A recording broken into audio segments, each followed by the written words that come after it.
পদার্থবিজ্ঞানের দ্বিতীয় অধ্যায়ের দ্বিতীয় লেকচারে তোমাদের স্বাগতম। প্রথম লেকচারে আমরা দূরত্ব এবং সরণ এই দুইটা টপিক নিয়ে আলোচনা করেছিলাম। আজকের লেকচারে আমরা মূলত দ্রুতি এবং বেগ এই দুইটা টপিক নিয়ে পড়াশোনা করব, কিছু অঙ্কগুলো দেখব। তার পাশাপাশি আমরা এখানে গতি, স্থিতি, প্রসঙ্গ কাঠামো, পরম স্থিতি, পরম গতি, আপেক্ষিক গতি এই কয়েকটা বিষয় নিয়েও পাশাপাশি আলোচনা করব। তো প্রথমে এখানে যেটা আসে যে স্থিতি বিষয়টা, যে স্থিতি কি, এখানে যেটা সংজ্ঞাটা লেখা আছে যে সময়ের সাথে বস্তুর অবস্থানের পরিবর্তন না হলে তাকে স্থিতি বলে এবং ওই বস্তুকে কি স্থির বস্তু বলে। এরপরে গতির ডেফিনেশনটা কি লেখা আছে যে সময়ের সাথে বস্তুর অবস্থানের পরিবর্তন হলে তাকে গতি বলে এবং ওই বস্তুকে গতিশীল বস্তু বলে। একইভাবে প্রসঙ্গ কাঠামোর একটা কি সংজ্ঞা দেওয়া আছে। তো প্রথমে আমরা এই জিনিসগুলোকে একটু বোঝার চেষ্টা করি। যে ধরে নিলাম এখানে একটা গাছ, এই গাছের সাপেক্ষে এখানে একটা ব্যক্তি দাঁড়িয়ে ছিল। তো ধরে নিচ্ছি প্রথমে সে গাছ থেকে 5 মিটার দূরে ছিল। তো সময়ের সাথে, অর্থাৎ ধরো এখন আমরা সময় দেখতেছি, সময় যাচ্ছে, বাট ব্যক্তিটা গাছ থেকে যেই দূরত্বে ছিল, অর্থাৎ যে 5 মিটার দূরত্বে ছিল, সেই দূরত্ব থেকে কি তার দূরত্ব চেঞ্জ হচ্ছে না। মানে ধরো আমরা সকাল 10টায় দেখলাম যে সে গাছ থেকে 5 মিটার দূরত্বে, এরপর ধরো 10টা 5 মিনিটও কি দেখলাম সে 5 মিটার দূরত্বে আছে। অর্থাৎ সময় যাচ্ছে, বাট তার যে অবস্থানটা আছে, অবস্থানটা কি, যে গাছ থেকে 5 মিটার দূরত্ব ছিল, সেই দূরত্বটা কি চেঞ্জ হচ্ছে না। তাহলে আমরা কি বলবো যে এই ব্যক্তিটা কি স্থির। ঠিক আছে, আর এটাকে কি বলে স্থিতি। তাই এবার দেখো এই সংজ্ঞার সাথে মিলিয়ে দেখো যে যেটা বলা হয়েছে যে সময়ের সাথে বস্তুর অবস্থানের পরিবর্তন না হলে, এই যেটা বললাম যে সময় সাপেক্ষে কি এই বস্তুর আগে যেখানে ছিল সেখানে তার অবস্থানের কোনো চেঞ্জ হচ্ছে না। তাই আমরা এই যে ব্যক্তিটাকে আছে, ব্যক্তিটাকে কি বলতে পারবো, সে একজন স্থির ব্যক্তি। আর এই যে ঘটনাটা আছে এটাই কি বলে, স্থিতি বলে। তো আশা করি আমরা স্থিতি বিষয়টা বুঝতে পারলাম। এবার হচ্ছে গতি যেটা আছে, গতি হচ্ছে যে কি, ধরো প্রথমে আমরা ধরে নিলাম যে সময় যখন হচ্ছে, সময়টাকে টি দ্বারা লেখা হলাম, অর্থাৎ যেটা আমরা জানি সময় হচ্ছে টাইমের টি লিখলাম। তো প্রথম ধরে নিচ্ছি যে সকাল 10টায় সে কি 10টায় দেখলাম যে সে গাছ থেকে 5 মিটার দূরত্বে। এরপর ধরো যখন হচ্ছে আমরা সময়টা দেখলাম যে 10টা 5 বাজতেছে, তখন ধরো সে এখান থেকে এখানে চলে আসলো। ওভারঅল তার এখন যে সরণটা ধরে নিচ্ছি যে সে 20 মিটার দূরত্বে আছে। তো এখানে দেখা যাচ্ছে যে সময়ের সাথে তার কি অবস্থানে পরিবর্তন হচ্ছে।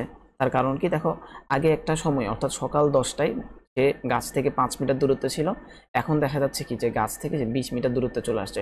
অর্থাৎ সময় সাপেক্ষে কি তার অবস্থানের পরিবর্তন হচ্ছে। এবার ধরো সময় আরও গেলে সে আরও একটু দূরে যাবে। এভাবে কি যে যত সময় যাচ্ছে ব্যক্তিটা কি তার জায়গা থেকে কি সরে ধরে এরকম এদিকে সামনে যাচ্ছে। তো এটাকে আমরা কি বলবো, একটা গতিশীল বস্তু।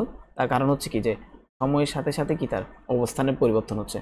তাহলে ওভারঅল বুঝতে পারলাম যে গতিটা কি। তো এবার আসে এটা সংজ্ঞা যেটা বলছে যে সময়ের সাথে বস্তুর যদি অবস্থানের পরিবর্তন হয়, অবস্থানের পরিবর্তন হলে তাকে গতি বলে। যে জিনিসটা যে সময় সাপেক্ষে তার অবস্থানের পরিবর্তন হচ্ছে, তাই আমরা এটাকে কি বলবো, গতি। এবং এই যে ব্যক্তি আছে এটা কি বলবো, গতিশীল ব্যক্তি। যদি কোনো একটা বস্তু হয় তাহলে কি বলবো, যে এটা একটা গতিশীল বস্তু।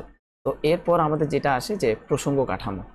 প্রসঙ্গ কাঠামো কি, দেখো এখানে আমরা ওভারঅল প্রসঙ্গ কাঠামো পড়েই ফেলছি। কিভাবে, দেখো এই যে একজন ব্যক্তি স্থির নাকি গতিশীল, এই দুইটা জিনিস জানার জন্য আমরা এই গাছটা আছে না, এই গাছের সাহায্য নিলাম না।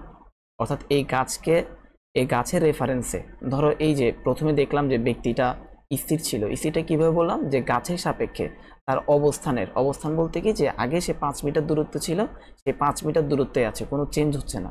তো একটা গাছের সাপেক্ষে আমরা বললাম যে এই ব্যক্তিটা কি স্থির।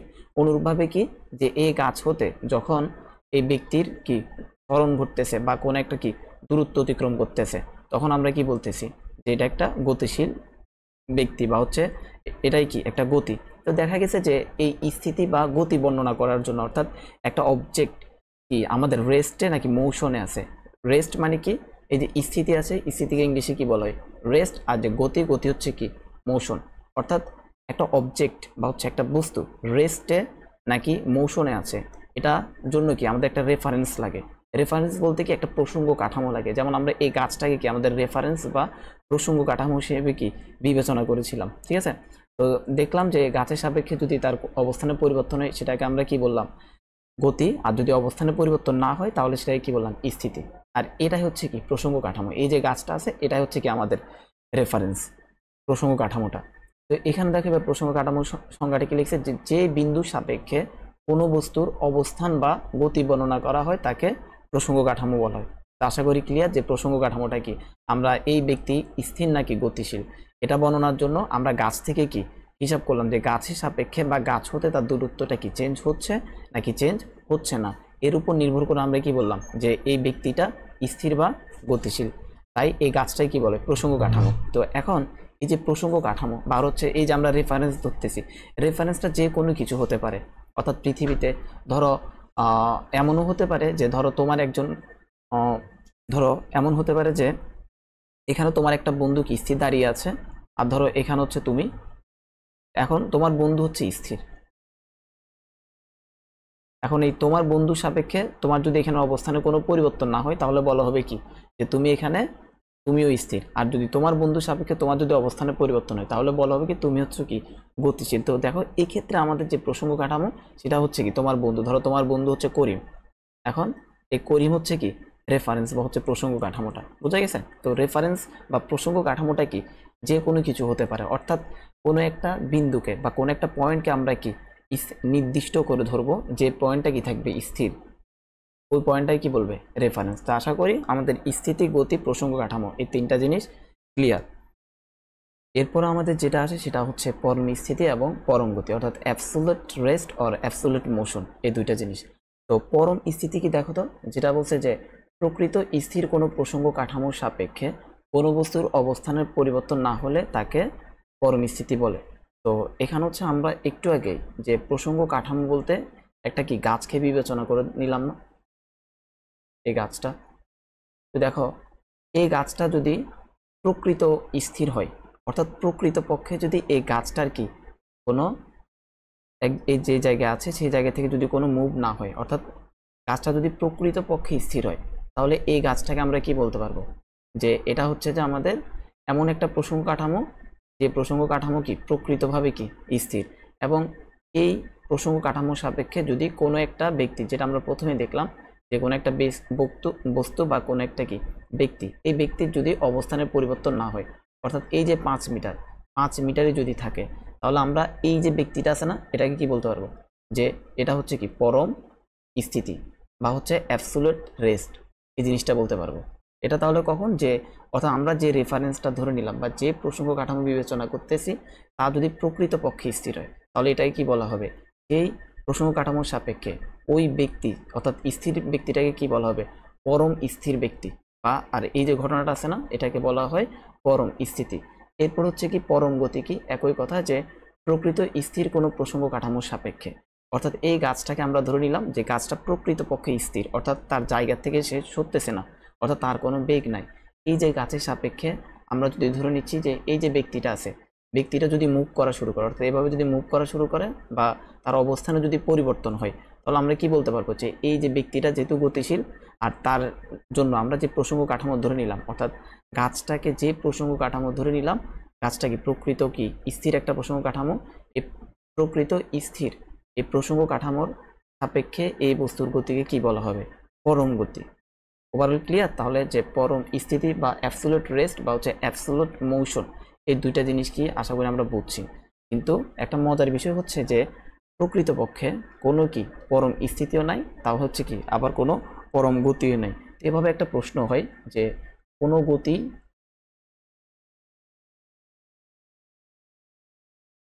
পরম নয়, পরম নয় কোনো স্থিতি।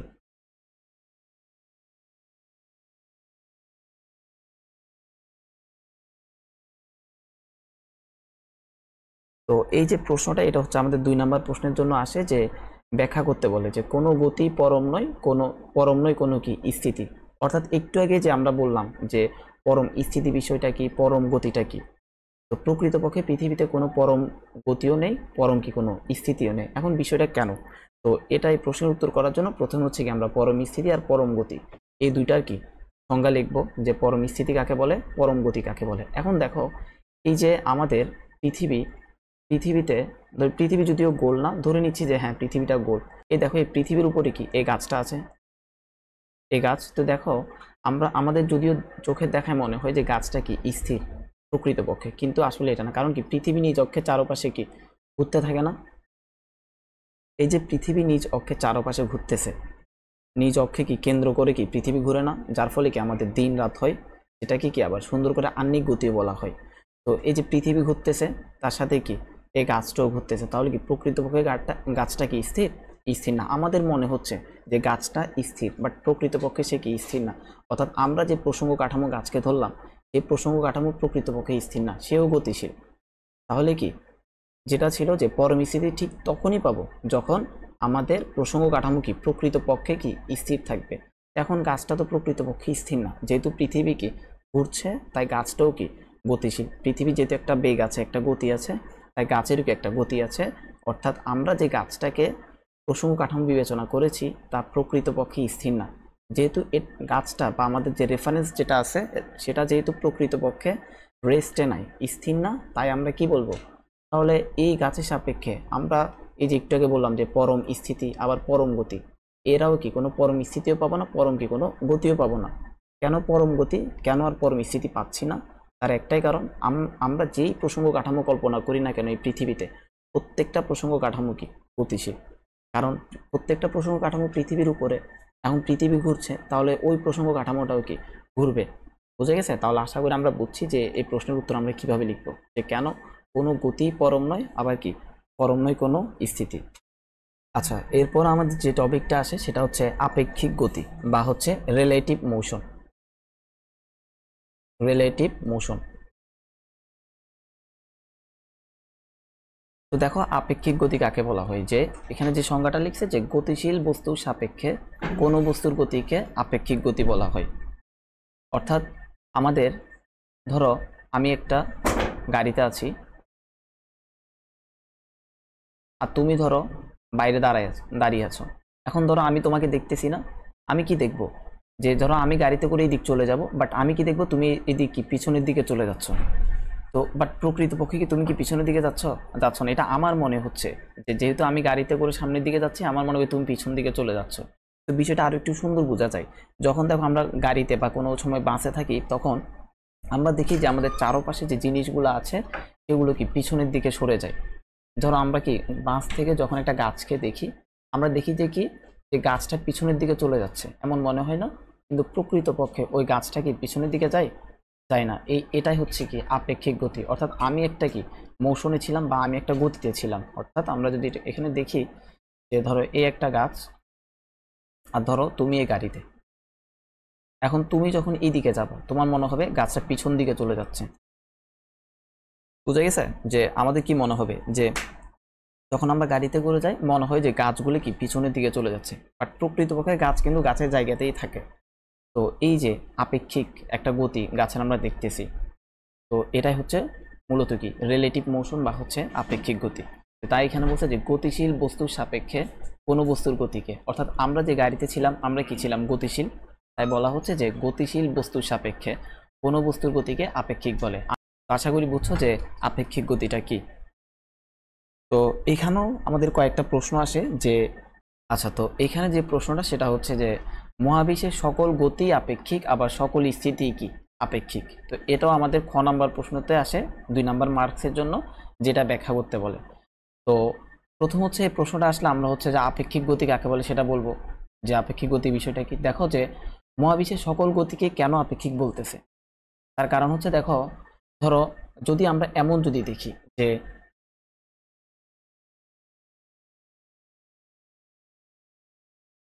ধরো একজন বালক হচ্ছে করিম, আর একজন হচ্ছে কি রহিম। এখন ধরো করিম আর রহিম নিজেদের জায়গায় কি দাঁড়িয়ে আছে, তারা নড়তেছে না, তাহলে কি মনে হবে যে করিম দেখবে যে রহিম স্থির, আবার রহিম কি দেখবে যে করিম স্থির। তাহলে আমাদের কি মনে হচ্ছে যে এই দুইজন বালক স্থির আছে, বাট প্রকৃতপক্ষে তারা কিন্তু স্থির না।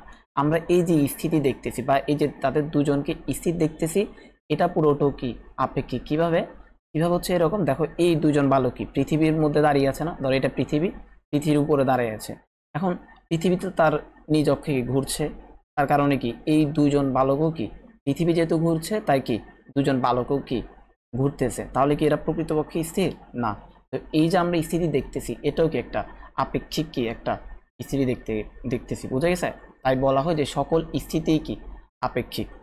তো একইভাবে আমরা যে একটা গতি বর্ণনা করি যে একটা বস্তু গতিশীল নাকি হচ্ছে যে স্থির, তো এই গতিটা হচ্ছে কি হয় আপেক্ষিক হয়। কেমন যে একইভাবে যদি এমন হতো যে ধরে নিচ্ছি যে তারও এটা একটু মুছে দিই, যে ধরে নিলাম এই করিম এখানে দাঁড়িয়ে আছে আর রহিম ধরো কি এখানে গতিশীল। এখন রহিম যখন করিমকে দেখবে কি কি মনে হবে, যে মনে হবে যে করিম হচ্ছে যে কি, ধরো যে রহিম যদি এই দিকে আসে অর্থাৎ বাম দিকে আসে, তার মনে হবে ওই গাড়ির মতো মনে হবে করিম হচ্ছে কি ডান দিকে চলে যাচ্ছে, বা হচ্ছে আমরা এই গাড়িতে দেখতে পারি অর্থাৎ গাড়ি থেকে যখন আমরা ডান দিকে যাচ্ছি আমাদের মনে হবে কি যে বালকটা বাম দিকে চলে যাচ্ছে, বা গাড়ি থেকে যখন আমরা গাছকে দেখতেছি মনে হচ্ছে কি গাছটা পিছনের দিকে চলে যাচ্ছে, যে গাছের একটা গতি কি পিছনের দিকে সে গতিশীল, কিন্তু প্রকৃতপক্ষে গাছ কিন্তু নিজের জায়গায় থাকে। তো দেখো এই গতিটাও কি আপেক্ষিক। তাই বলা হয় যে সকল গতি আপেক্ষিক, সকল স্থিতি আপেক্ষিক। আশা করি এই জিনিসটা বুঝছো। তো এই প্রশ্নটা একটু নোট করে রাখবা। তো এই যে আমরা আপেক্ষিক গতি পড়লাম বা আপেক্ষিক বেগ পড়লাম, এটা নিয়ে আমরা দুইটা অঙ্ক দেখি। যে যেমন এখানে যেটা বলছে যে একটি বাস এবং একটা ট্রাক একই দিকে যথাক্রমে 40, আচ্ছা এখানে একটু ভুল হয়েছে, এটা হবে যে 40 কিলোমিটার পার আওয়ার এত বেগে এবং 60 কিলোমিটার পার আওয়ার বেগে যাচ্ছে। বলছে যে বাসের সাপেক্ষে ট্রাকের বেগ নির্ণয় করতে বলছে। তো দেখো আমরা প্রথমে এটাকে একটু ছবির মাধ্যমে একটু আঁকার চেষ্টা করি। যে আমাদের প্রথমে একটা ট্রাকের কথা বলা হচ্ছে, তো আমরা এখানে, তো এটা হচ্ছে একটা ট্রাক, এটা হচ্ছে ট্রাকটা। এরপর হচ্ছে আমরা একটা বাস ড্র করি।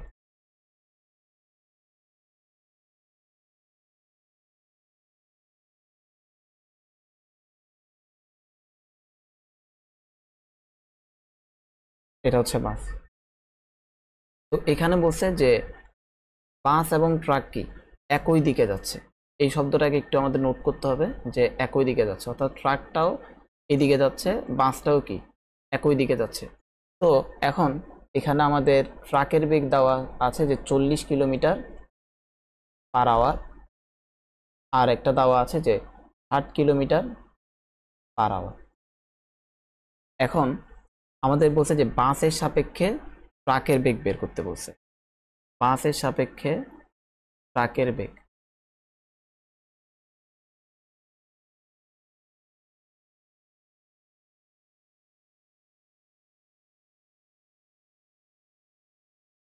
তো আমরা এই বেগটা কিভাবে বের করব, সিম্পলি এই দুইটা বিয়োগ করে দিব। তো এখানে মাথায় রাখবা যে বাসের সাপেক্ষে ট্রাকের বেগ, যার বেগ বের করব আগে হচ্ছে তার বেগটা এখানে লিখবো। যেহেতু এখানে আমরা বাসের সাপেক্ষে ট্রাকের বেগ বের করতেছি, তো এখানে আগে আমরা কত লিখবো 40, এরপরে মাইনাস হচ্ছে যে 60, এই দুইটা বিয়োগ করলে আমরা কত পেলাম যে -20 কিলোমিটার পার আওয়ার। এটা অর্থাৎ বাসের সাপেক্ষে ট্রাকের বেগ হবে 20 কিলোমিটার পার আওয়ার। তো আসলে এখন এই জিনিসটা একটু বুঝি। প্রথমত হচ্ছে কেন বিয়োগ করে দিলাম, এরপর হচ্ছে যে আবার এই মাইনাসটা কি মিন করতেছে এখানে, এই দুইটা জিনিস আমরা একটু বোঝার চেষ্টা করি। দেখো ধরে নিচ্ছি যে ট্রাকের মধ্যে তোমার বন্ধু আছে যার বেগ হচ্ছে কত 40 কিলোমিটার পার আওয়ার, আর বাসে হচ্ছে তুমি আছো, তোমার বেগ হচ্ছে কত 60 কিলোমিটার পার আওয়ার। এখন যেহেতু তোমার বেগটা বেশি 60 কিলোমিটার পার আওয়ার, তোমরা যদি একই জায়গা থেকে যাত্রা শুরু করো, এমন যেহেতু তোমার বেগ বেশি, তুমি কি তোমার বন্ধুর আগে চলে যাবে না, এরকম সামনে যাবা। খুবই কমন সেন্স, যেহেতু তোমার বেগটা বেশি তাই তুমি কি তোমার বন্ধুকে ফেলে আগে চলে যাবে। বা এটা এভাবে চিন্তা করতে পারো যে একটা নির্দিষ্ট জায়গা থেকে দুজন কি দৌড় শুরু করলো, এখন যার বেগ বেশি সে আগে চলে যাবে। তো ধরো তোমার বেগ বেশি হওয়ার কারণে তুমি আগে চলে যাচ্ছ। এখন তোমার কি মনে হবে যে তোমার বন্ধুর দিকে তুমি যখন তাকাবা মনে হবে না যে তোমার বন্ধু পিছনের দিকে চলে যাচ্ছে, এমন মনে হবে না যে তুমি সামনের দিকে যাচ্ছ কিন্তু মনে হবে তোমার বন্ধুটা কি পিছনের দিকে চলে যাচ্ছে। এটাই তো, কারণ তোমার বেগ বেশি, তুমি সামনে দিকে থাকবা, তোমার মনে হবে কি, দেখো তুমি যদি এখান থেকে দেখো মনে হবে যে কি তোমার বন্ধুটা পিছনের দিকে চলে যাচ্ছে। বুঝে গেছে? তো এর জন্য হচ্ছে আমাদের এবার হচ্ছে আমরা মাইনাসের বিষয়টা বুঝবো। দেখো তুমি যাচ্ছ কোন দিকে, এই দিকে, তো তোমার দিকটা হচ্ছে এইদিকে, তোমার বন্ধুর দিক হচ্ছে কোন দিকে, এই দিকে, অর্থাৎ উল্টা দিকে, তুমি যেদিকে যাচ্ছ তার কি উল্টা দিকে, তাই হচ্ছে এই মাইনাসটা আসছে। এখন হচ্ছে আমরা এই আপেক্ষিক বেগ বের করার জন্য, অর্থাৎ বাসের সাপেক্ষে ট্রাকের বেগ, এই যে একজনের সাপেক্ষে আরেকজনের বেগ বের করতেছি, এটা হচ্ছে আপেক্ষিক বেগ। বুঝা গেছে? যে এখন বাসের সাপেক্ষে ট্রাকের বেগ বের করার জন্য আমরা বিয়োগ করে দিলাম।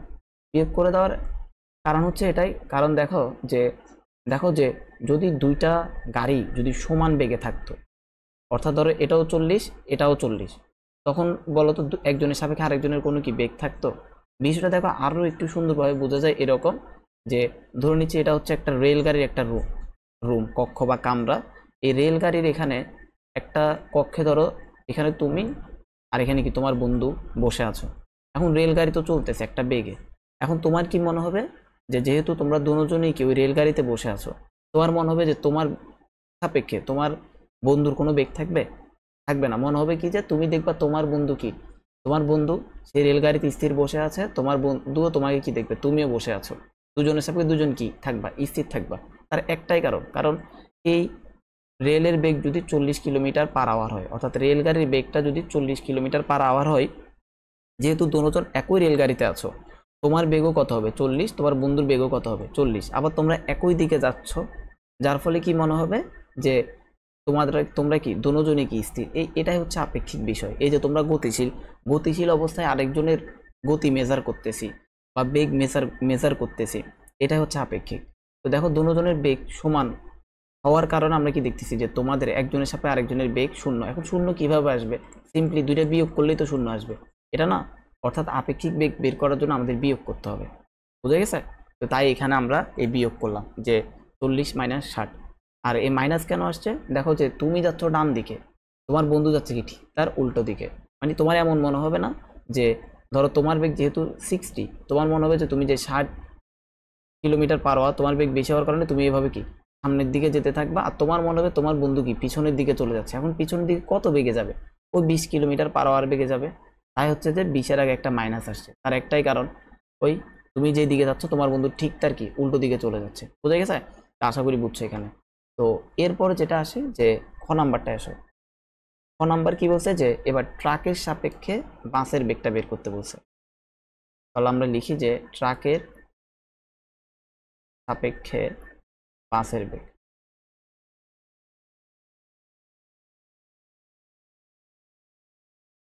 দেখো একটা কথা যেটা বললাম যে যার বেগ, যেমন ট্রাকের বেগ ছিল তার ট্রাকের বেগটা আগে লিখছি। তো যেহেতু বাসের বেগ, আমরা বাসের বেগটা কি আগে লিখবো। বাসের বেগ হচ্ছে কত? 60 মাইনাস কত লিখতে হবে? 40। বিয়োগ করলে কত আসতেছে? দেখো এখন কিন্তু +20 আসতেছে। তো প্লাসটা লিখলো যে কথা, না লিখলো কি একই কথা। তো দেখো এখন কত আসছে যে ট্রাকের সাপেক্ষে বাসের বেগ 20 কিলোমিটার/আওয়ার। এখন দেখো প্লাস কেন আসলো? প্লাস আসছে কারণ যেহেতু এখানে ট্রাকের বেগটা, সরি, যে বাসের বেগটা বেশি। তো ধরো তোমার বন্ধু যে ট্রাকে বসে আছে, কি কি দেখবে যে যেহেতু তোমার বেগ বেশি, তোমার বন্ধু দেখবে তুমি এভাবে সামনের দিকে চলে যাচ্ছ। বুঝে গেছে? তাই আমরা একটু আগে দেখলাম যে এই সামনের দিকে যেটা যাচ্ছে সেটাকে আমরা কি প্লাস ধরে নিলাম, তাই হচ্ছে তোমার বেগটা প্লাস আসছে। তোমার বন্ধু কি দেখবে যে তুমি 20 কিলোমিটার/আওয়ার বেগে সামনের দিকে চলে যাচ্ছ। তা আশা করি বুঝছো এই জিনিসটা। তো আমাদের মেইন হচ্ছে যে এভাবে একটা প্রশ্ন আসলে বলবে যে বাসের সাপেক্ষে ট্রাকের বেগ কত, আমরা সিম্পলি বিয়োগ করে দিব। মনে রাখবা যার বেগ আগে তারটা লিখবা, এরপর হচ্ছে কি পরেরটা লিখবা। জাস্ট এতটুকু হিসাব নিকাশ আমাদের জানলেই হবে। তো আরেকটা জিনিস খেয়াল রাখতে হবে যে এখানে একই দিকে লেখাটা লিখছে, ঠিক আছে? এরপরে প্রশ্নটা আসো। দেখো এরপরও সেম প্রশ্ন, বাট এখানে এখন একটা কথা বলছে যে কি বিপরীত দিকে। এই দুইটা জিনিস আমাদের হচ্ছে পার্থক্য। আগে ছিল একই দিকে, এখন হচ্ছে কি বিপরীত দিকে। তো এখানে দেখো যে আচ্ছা এখানে একটু এটা চেঞ্জ করতে হবে, যে এটা 40 কিলোমিটার/আওয়ার হবে। তো এখানেও আমরা সেম ভাবে একটু আঁকি যে এটা হচ্ছে এখানে ট্রাক ছিল,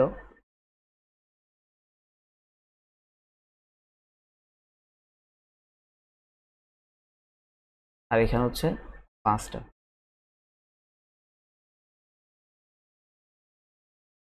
এটা হচ্ছে বাস। তো এখানে ট্রাকের বেগ হচ্ছে কত, যে 40 কিলোমিটার/আওয়ার, আর বাসের বেগ হচ্ছে 60 কিলোমিটার/আওয়ার। এখন দেখো ঘটনাটা উল্টা। এই যে ট্রাক যাচ্ছে এইদিকে আর বাস যাচ্ছে কোন দিকে, এইদিকে। তো এখন আবার আমাদের কি সেম আগের মতো বের করে ফেলবো, যে প্রথমে আমাদের কি, যে বাসের সাপেক্ষে ট্রাকের বেগ। তাহলে কি বাসের সাপেক্ষে ট্রাকের বেগ।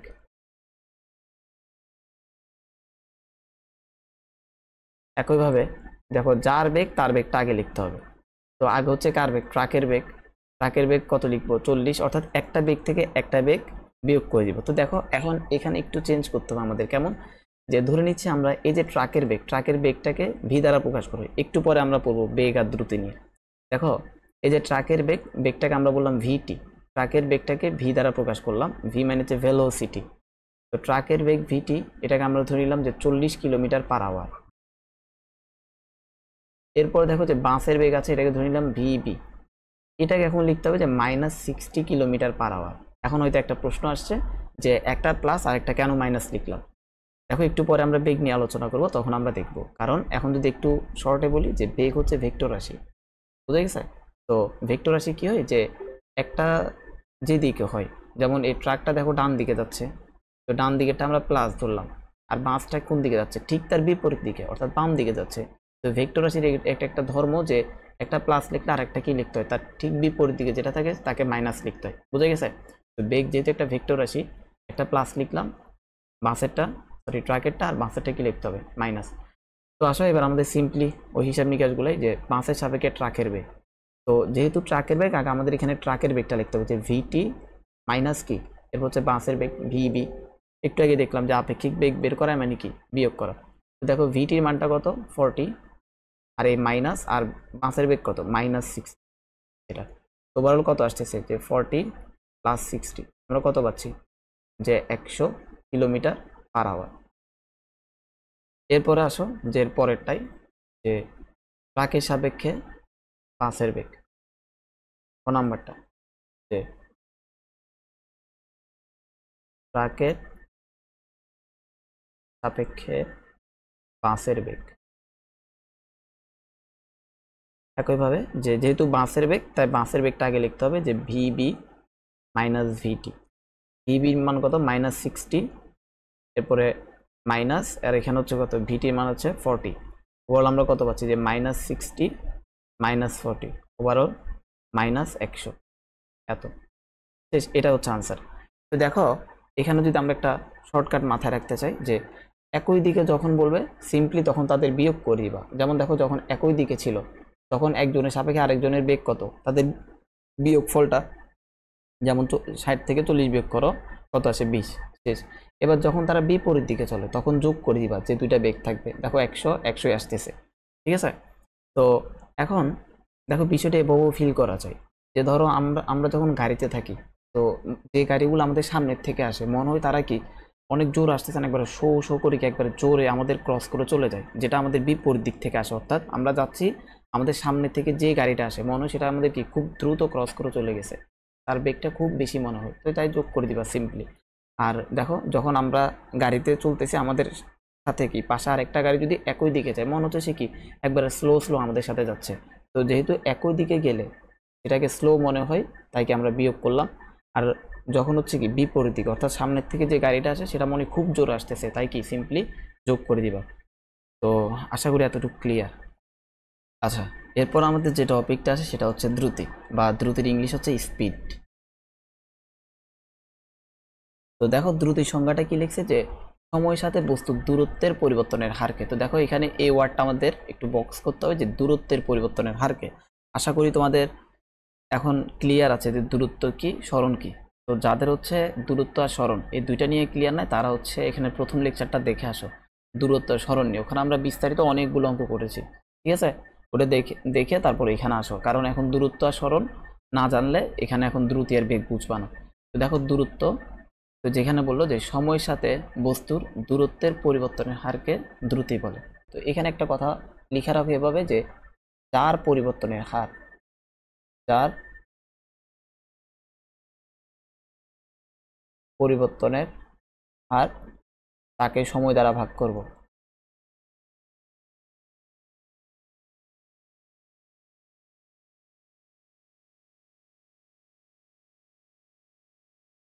এটা। তাহলে আমাদের এই কথাটা একটু মাথায় রাখতে হবে যে যার পরিবর্তনের হার তাকে সময় দ্বারা ভাগ করব। তো দেখো সংজ্ঞায় কি বলছে যে সময়ের সাথে দূরত্বের পরিবর্তনের হার। তাহলে কার পরিবর্তনের হার? দূরত্বের। তাহলে আমরা এখানে কি লিখবো যে দূরত্ব, তো এখানে যা বললাম যার পরিবর্তনের হার তাকে সময় দ্বারা ভাগ করবো, তাহলে দূরত্ব ভাগ সময়। এই যে লাইনটা আছে না, এটাকে এভাবে বলা হয় যে সময়ের সাথে দূরত্বের পরিবর্তন হারকে কি বলে? দ্রুতি। এই যে আমরা ভাগফল করব না, ভাগফল করে যেটা পাবো এটাকে বলা হয় দ্রুতি। তাহলে এটা হচ্ছে দ্রুতি সূত্র। তাহলে এই সূত্রে আমাদের মাথায় রাখতে হবে যে দ্রুতি সমান হচ্ছে কি? দূরত্ব ডিভাইডেড বাই সময়। আশা করি বুঝছো। এখন এই দ্রুতির আমাদের একটা জিনিস আছে যে দ্রুতির একক কি। তো একইভাবে যারা হচ্ছে একক জিনিসটা বুঝো না, তারা হচ্ছে যে এখানে প্রথম অধ্যায়ের দ্বিতীয় লেকচারটা দেখবো। আমরা একক আর মাত্রা নিয়ে সেখানে ক্লাস আছে, ওটা দেখে একক আর মাত্রার সম্বন্ধে তোমাদের একটা বিশদ আইডিয়া পেয়ে যাওয়া যে একক মাত্রাটা কি। তো দেখো এখানে দ্রুতির এককটা আমরা কি বের করব, যে একক দেখো দূরত্ব যেটা আছে, দূরত্বের একক আমরা কি জানি? মিটার। আর সময়ের একক আমরা কি জানি? সেকেন্ড। তো ওভারঅল আমরা এটাই কি লিখতে পারি? এভাবে লিখতে পারি যে মিটার সেকেন্ড ইনভার্স 1। এটা হচ্ছে যে দ্রুতির একক। এগুলো হচ্ছে এমসিকিউতে আসে যে দ্রুতির একক কি, তারপর হচ্ছে আমরা আরো কয়েকটা রাশি পড়বো, এগুলোর একক আসে। এরপর হচ্ছে আমাদের মাত্রা বের করতে হবে, মাত্রা। তো দেখো এখানে উপর হচ্ছে দূরত্ব, দূরত্বের মাত্রাকে এল দ্বারা প্রকাশ করা হয়, আর সময় হচ্ছে কি? টি। তাহলে ওভারঅল আমরা এই মাত্রাটা কি পাবো? যে এল টি ইনভার্স 1। তো এটা হচ্ছে কি? দ্রুতির মাত্রা। তো আমাদের একক আর মাত্রাগুলো কিন্তু মুখস্থ না রাখলেও চলবে, আমরা এভাবে সূত্র থেকে মাত্রাগুলো বের করে নিয়ে আসতে পারবো। তো যারা হচ্ছে একক আর মাত্রা নিয়ে আইডিয়া নাই, তারা হচ্ছে প্রথম অধ্যায় দ্বিতীয় লেকচারটা দেখে আসবা। তো এরপরে আমাদের কয়েকটা আমরা প্রশ্ন করতে পারি এরকম, যে আরেকটা কয়েকটা জিনিস নোট করে রাখি যে দ্রুতি হচ্ছে একটা স্কেলার রাশি। দ্রুতি একটা স্কেলার রাশি, এ কয়েকটা জিনিস। একইভাবে যারা হচ্ছে যে স্কেলার রাশি আর ভেক্টর রাশি সম্বন্ধে আইডিয়া নাই, তারা হচ্ছে যে কি প্রথম অধ্যায়ে প্রথম লেকচারটা দেখে আসবা। ওখানে আমরা স্কেলার রাশি আর ভেক্টর রাশি নিয়ে কি আলোচনা করেছি, তো ওখানে ওইটা দেখে আসবা। তো দ্রুতি হচ্ছে যে একটা স্কেলার রাশি, অর্থাৎ কি দ্রুতির শুধুমাত্র মান আছে, কোনো দিক নেই। মান আছে, দিক নেই, যেটা আমরা জানি যে স্কেলার রাশির প্রপার্টি, যে মান আছে কোনো দিক নাই। তো এরপরে এখানে আমরা এভাবে একটা প্রশ্ন লিখতে পারি যে কোনো বস্তুর দ্রুতি, কোনো বস্তুর দ্রুতি 10 মিটার সেকেন্ড ইনভার্স বলতে কি বোঝো? তো এটা হচ্ছে আমাদের ক নাম্বার আসে, যে কোনো বস্তুর দ্রুতি 10 মিটার সেকেন্ড ইনভার্স বলতে কি বোঝায়। তাহলে আমাদের প্রশ্নটা নোট করতে হবে যে এটা খ নাম্বারের জন্য আসবে। তো আমরা এই ক্ষেত্রে কি করব? প্রথমে আমাদের কাজ হচ্ছে দ্রুতির সংজ্ঞাটা লিখে নেওয়া, যে দ্রুতির সংজ্ঞা কি? যে সময়ের সাথে বস্তুর দূরত্বের পরিবর্তনের হারকে দ্রুতি বলে। তাহলে এখানে আমরা প্রথমে ওই সংজ্ঞাটা লিখে নিব যে সময়ের সাথে বস্তুর দূরত্বের পরিবর্তনের হারকে দ্রুতি বলে, এটা লিখে নিব। বেশ। তো এরপর আমরা কি লিখব? এরপর আমরা এটা লিখব যে কোনো বস্তুর দ্রুতি, কোনো বস্তুর দ্রুতি 10 মিটার সেকেন্ড ইনভার্স বলতে বোঝায় যে বস্তুটি 1 সেকেন্ডে 10 মিটার দূরত্ব অতিক্রম করে। এটা দেখো এখন এই জিনিসটা কিভাবে লিখলাম যে 1 সেকেন্ডে 10 মিটার দূরত্ব। দেখো এখানে দেখো এই যে দ্রুতির যে সূত্রটা দেখছো, দেখো এই দ্রুতি সমান আমরা কি পেলাম? উপর হচ্ছে দূরত্ব, নিচে হচ্ছে কি সময়। তো দেখো এখানে একটা সূত্রের নিচে যেটা থাকবে, নিচে সময় আছে না, এটাকে সবসময় 1 ধরে নিবা। দেখো আমরা সময়টাকে 1 ধরে নিলাম। এখন উপরে কত লিখতে হবে? উপরে 10 লিখবো, কারণ উপরে 10 লিখলে তখন এর ভাগফল কত আসবে? 10। তখন আর দ্রুতির একক কি? Metre second inverse 1। তাহলে আমরা হিসাব নিকাশ করে 1 আর 10 দিলে আমরা কত পাচ্ছি? 10 পাচ্ছি। তাই আমরা এখানে লিখছি যে 1 সেকেন্ডে 10 মিটার দূরত্বে যাই। এখানেও যেটা বলছে সময়ের সাথে দূরত্বের পরিবর্তনের হারকে, অর্থাৎ একক সময়ে কত দূরত্ব যাচ্ছে তাই হচ্ছে তার কি? দ্রুতি। এই যে সংজ্ঞাটা আমরা যদি আরেকটু সহজভাবে বোঝাই যে সময়ের সাথে বস্তুর দূরত্বের পরিবর্তনের হারকে দ্রুতি বলে, এটা মিন করতেছে যে অর্থাৎ একক সময় বলতে 1 সেকেন্ডে বস্তুটা যত দূরত্ব যাবে তাকে তার দ্রুতি বলা হয়। এখন একটা বস্তুর দ্রুতি 10 মিটার পার সেকেন্ড বলতে মিন করতেছে যে 1 সেকেন্ডে সে 10 মিটার দূরত্ব যায়। আশা করি ক্লিয়ার। তো দ্রুতি থেকে আমাদের এই কয়েকটা বিষয় মাথায় রাখতে হবে। তো এরপর আমাদের আসে বেগ। বেগকে ইংলিশে বলা হয় ভেলোসিটি। তো দেখো দ্রুতি আর বেগের সংজ্ঞা দেখো অনেকটা একই। যেমন সময়ের সাথে বস্তুর দূরত্বের পরিবর্তনের হারকে দ্রুতি বলে, আর এখানে দেখো যে সময়ের সাথে সরণের পরিবর্তনের হারকে বেগ বলে। তাহলে দেখছো যে দ্রুতি যেটা সেটা হচ্ছে দূরত্বের পরিবর্তনের হার, সরণ আর বেগ যেটা সেটা হচ্ছে সরণের পরিবর্তনের হার। তো একইভাবে আমরা যদি এখন বেগের সূত্রটা বের করি, বেগ সমান কি আসবে? একটু আগে দেখছি যার পরিবর্তনের হার। তো দেখো কার পরিবর্তনের, এখানে সরণের পরিবর্তনের হার। তাহলে সরণকে আমাদের কি দ্বারা ভাগ করতে হবে? বেগ দ্বারা, সরি, যার পরিবর্তন হয় তাকে সময় দ্বারা ভাগ করবো আর কি, অর্থাৎ সরণকে সময় দ্বারা ভাগ করবা। এটা হচ্ছে যে বেগের সূত্রটা। আমরা চাইলে এই সূত্রটাকে একটু অন্যভাবে প্রকাশ করতে পারি। যেমন বেগ হচ্ছে কি ভেলোসিটি, না ভেলোসিটির আমরা শুধু ভি নিলাম। এরপর হচ্ছে সরণ। সরণ হচ্ছে ধরো একটা যে সরণকে এভাবে ইংলিশে এস দ্বারা প্রকাশ করা হয়, যেটা হচ্ছে তোমরা যদি প্রথম অধ্যায়ের প্রথম লেকচারটা যদি দেখো সেখানে দেখবো আমরা মৌলিক রাশিগুলো পড়েছি যে সরণ সময়। তো এখানে আমরা এস লিখলাম আর সময় যেহেতু টাইম প্রথম ওয়ার্ডটা ইউজ করলাম। অর্থাৎ বেগের সূত্রটা চাইলে কি আমরা বাংলায় না লিখে এভাবেও আমরা লিখতে পারি যে V equal H divided by T. বুঝে গেছে? তো একইভাবে আমরা যদি বেগের একক বের করি, একক একক কি আসবে? ওই একটু আগে যেটা দেখলাম যে সরণ একক কি উপরে আছে কি আমাদের সরণ, আর নিচে হচ্ছে কি সময়।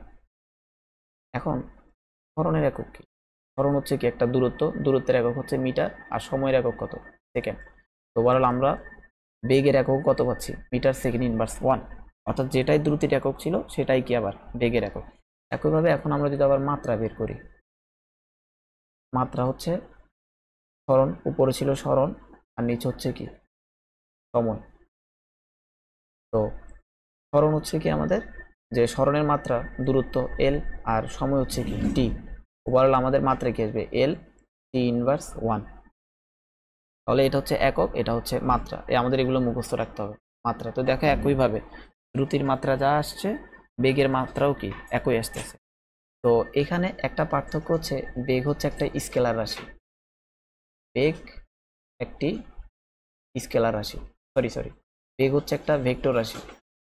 স্কেলার না, বেগ হচ্ছে একটা ভেক্টর রাশি। একটু আগে আমরা যেটা বললাম যে বেগ হচ্ছে একটা ভেক্টর রাশি।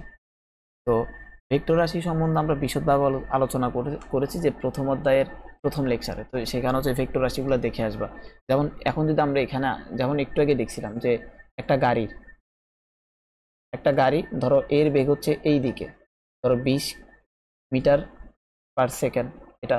এরপর হচ্ছে যে এখানে হচ্ছে ধরো একটা বাস, এই বাসের বেগ ধরো এইদিকে যে 30 মিটার সেকেন্ড এভাবে। তো দেখো এখন আমরা যদি এই গাড়ির বেগ, অর্থাৎ এটা হচ্ছে একটা কার আর এটা হচ্ছে একটা কি বাস। তো এখন যদি আমরা এই গাড়ির বেগটা বা কারের বেগকে যদি রিপ্রেজেন্ট করতে চাই, বেগকে ভেলোসিটি দ্বারা ভি দ্বারা প্রকাশ করে, ভিসি কত আসবে? যে -20 মিটার সেকেন্ড ইনভার্স 1। আমি ইচ্ছা করেই এই যে প্রথম কারের যে বেগ আছে এটাকে মাইনাস ধরে নিলাম, অর্থাৎ এই দিকে যে গাড়িটা যাচ্ছে তার বেগটাকে আমি মাইনাস ধরছি। তাহলে এই বাসের বেগ বি লিখলাম, এটাকে আমাদের এখন কি ধরতে হবে? প্লাস। কারণ দেখো বেগ হচ্ছে একটা ভেক্টর রাশি, এই ভেক্টরটা এই দিকে যাচ্ছে, আর বাসের যে বেগটা আছে তা হচ্ছে কি তার ঠিক উল্টো দিকে যাচ্ছে। তাই একটাকে যদি মাইনাস ধরি আর একটা কি ধরতে হবে? প্লাস ধরতে হবে। তো দেখো এই জিনিসটাকে তুমি চাইলে কিন্তু এভাবে লিখতে পারতা যে না আমি কারের বেগটাকে +20 ধরবো, এরপর হচ্ছে যে বাসের যে বেগটা আছে এটাকে আমি -30 ধরবো, কোনো সমস্যা নেই। কত হচ্ছে? একটাকে যদি প্লাস ধরে আর একটাকে মাইনাস ধরতে হবে। বোথ আর কারেক্ট, এটাও কারেক্ট এটাও কারেক্ট, তুমি যেভাবেই এটাকে লিখো না কেন। তো একইভাবে আমরা এখানে একটা প্রশ্ন এভাবে আসে যে কোনো বস্তুর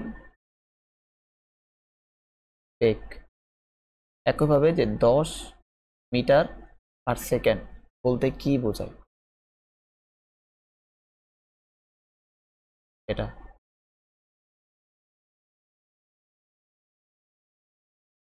তো একইভাবে যেমন দ্রুতিতে প্রশ্নটা ছিল যে কোনো বস্তুর দ্রুতি এত বলতে কি বোঝায়, অনুরূপভাবে যে কোনো বস্তুর বেগ এত বলতে কি বোঝায়। প্রথম হচ্ছে আমাদের বেগের সংজ্ঞাটা লিখবো যে সময়ের সাথে বস্তুর সরণের পরিবর্তনের হারকে বেগ বলে। এবং হচ্ছে আমরা এটা লিখে ফেলবো।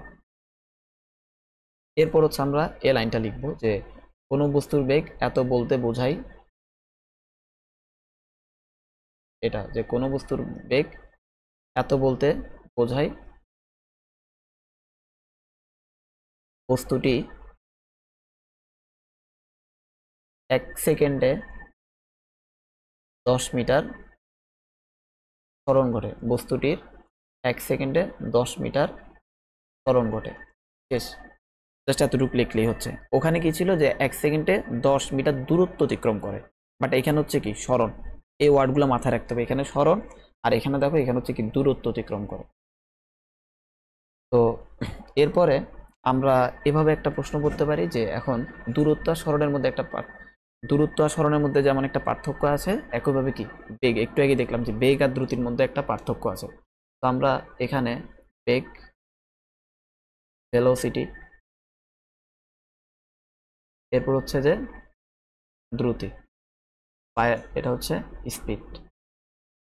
এটা এর পার্থক্য প্রথম হচ্ছে আমরা এটার পার্থক্য লিখবো যে বেগ এবং দ্রুতির মধ্যে পার্থক্য। তাহলে এখানে আমাদের প্রশ্নটা হচ্ছে যে বেগ ও দ্রুতির মধ্যে পার্থক্য।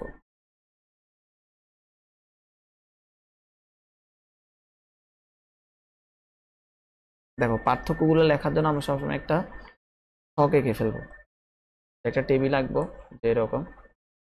এখন দেখো যে এরকম করে এখানে একটা 3টা পার্থক্য লিখলে হবে। প্রথম হচ্ছে আমরা এটা সংজ্ঞাটা দিব যে বেগ কাকে বলে। প্রথম হচ্ছে বেগের সংজ্ঞাটা দিবা। আমি আপাতত লিখতেছি না, আমরা যে সংজ্ঞাটা দেখছি যে সময়ের সাথে বস্তুর সরণের পরিবর্তনের হারকে বেগ বলে, এটা লিখে ফেলো যে সরণের পরিবর্তনের হারকে বেগ বলে। শেষ। ওই প্রথমে যে সংজ্ঞাটা দেখলাম, তো একইভাবে দ্রুতির ক্ষেত্রে আমরা লিখবো যে একইভাবে সংজ্ঞাটা লিখবো যে দূরত্বের পরিবর্তনের হারকে, সময়ের সাথে দূরত্বের পরিবর্তনের হারকে দ্রুতি বলে। এরপরে 2 নাম্বার হচ্ছে যে ইহা একটা ভেক্টর রাশি। একটু আগে যা দেখলাম যে বেগ হচ্ছে ভেক্টর রাশি, ইহা ভেক্টর রাশি। এরপরে এখানে হচ্ছে যে ইহা স্কেলার রাশি, স্কেলার রাশি। এরপর হচ্ছে আমরা ভেক্টর রাশির ধর্ম কি জানি, যেটা ভেক্টর রাশি তার মানও আছে দিকও আছে। তাহলে আমরা কি লিখবো যে ইহার মান ও দিক উভয় আছে।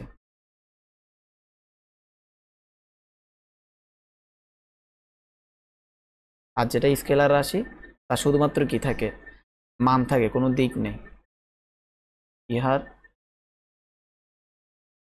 শুধু মান আছে, দিক নেই।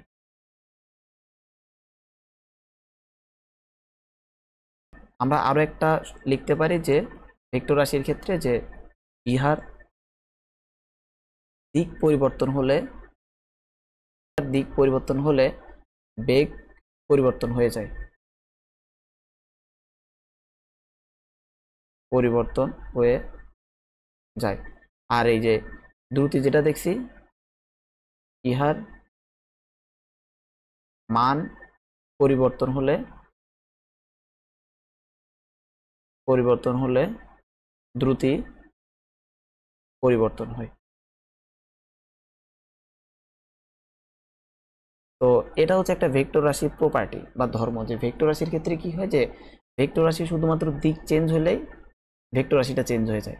আর যেহেতু এটা স্কেলার রাশি, স্কেলার রাশি তো কোনো দিক নাই, তাই এর দিক চেঞ্জ হলেও কি দ্রুতি চেঞ্জ হবে না। তো এই জিনিসগুলো আমরা খুব ডিটেলসে আমরা কি যে প্রথম অধ্যায়ের প্রথম লেকচারে ভেক্টর রাশি স্কেলার রাশি ওখানে আমরা খুব ডিটেলসে পড়াশোনা করেছি।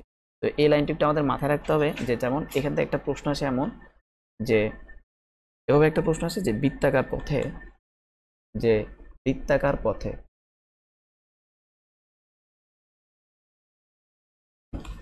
সমদ্রুতিতে,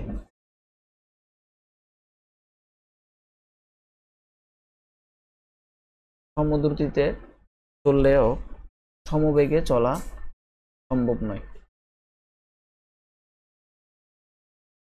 সমবেগে চলা সম্ভব নয়। যেমন এই প্রশ্নটা যে বৃত্তাকার পথে, এটা একটু নোট করে ফেলবা যে বৃত্তাকার পথে সমদ্রুতিতে চললো সমবেগে চলা সম্ভব নয়। তো আসলে আমরা হচ্ছে একটা সার্কেল ড্র করি, এই যে সার্কেল।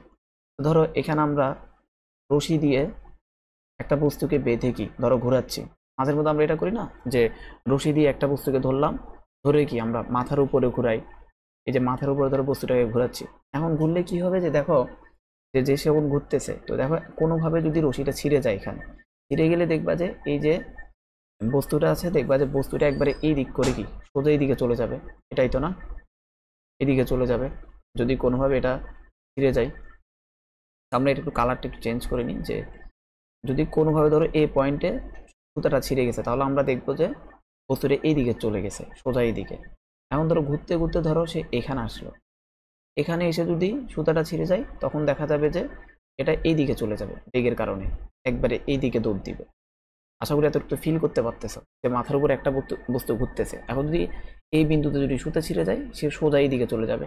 আবার যদি এই যে এই বিন্দুতে অর্থাৎ উপরে যদি সুতাটা ছিঁড়ে যায় তাহলে দেখবো যে সে এই দিকে চলে যাচ্ছে, অর্থাৎ লাল যে অ্যারোটা আছে এটা হচ্ছে ডিরেকশন, এই ডিরেকশনে কি বস্তুটা চলে যাচ্ছে। এখন এই দিকে কেন যাচ্ছে, যেমন আমরা যদি ডিনোট করি যে এটা হচ্ছে এই বিন্দু, আবার এটা হচ্ছে কি বি বিন্দু। তো দেখো এই বিন্দুতে যদি সুতাটা ছিঁড়ে যায় তাহলে সে কি সোজা উপরের দিকে যাবে, আবার বি বিন্দুতে যদি সুতাটা ছিঁড়ে যায় তাহলে সে কি বাম দিকে চলে যাবে। এখন সে এই বিন্দুতে উপরের দিকে কেন যাচ্ছে, কারণ তার বেগের যে দিকটা আছে সেটা হচ্ছে উপরের দিকে, তাই হচ্ছে সে উপরের দিকে যাচ্ছে। আবার বি বিন্দুতে বেগের যে দিকটা আছে সেটা হচ্ছে এখন বাম দিকে, তাই সে বাম দিকে চলে যাবে। অনুরূপভাবে ধরে নিচ্ছি সে এখানে থাকলে যদি এই বিন্দু ছিঁড়ে যায়, যেহেতু সে এভাবে ঘুরতেছে, এভাবে ঘুরতেছে, তো এখানে দেখা যাবে এখানে ছিঁড়ে গেলে সেইভাবে নিচের দিকে চলে আসতে। অনুরূপভাবে যে যদি সেই নিচের এই এখানে যদি নিচে যদি ছিঁড়ে যায় তাহলে দেখা যাবে সে এই দিকে চলে যাচ্ছে। বুঝা গেছে? তো দেখা যাচ্ছে যে প্রতিটা বিন্দুতে তার বেগের যে দিকটা আছে সেটা ভিন্ন ভিন্ন। বেগের দিক কিভাবে ভিন্ন এটা কিভাবে বুঝলাম, কারণ এই বিন্দুতে ছিলে সে উপর দিকে যাচ্ছে, বিতে ছিলে সে বামে চলে যাচ্ছে, হচ্ছে এটা যদি সি বলি, সিতে ছিঁড়ে গেলে সুতাটা সে নিচের দিকে চলে যাচ্ছে, আর ডিতে যদি ছিঁড়ে যায় তাহলে সে কি আবার ডান দিকে যাচ্ছে।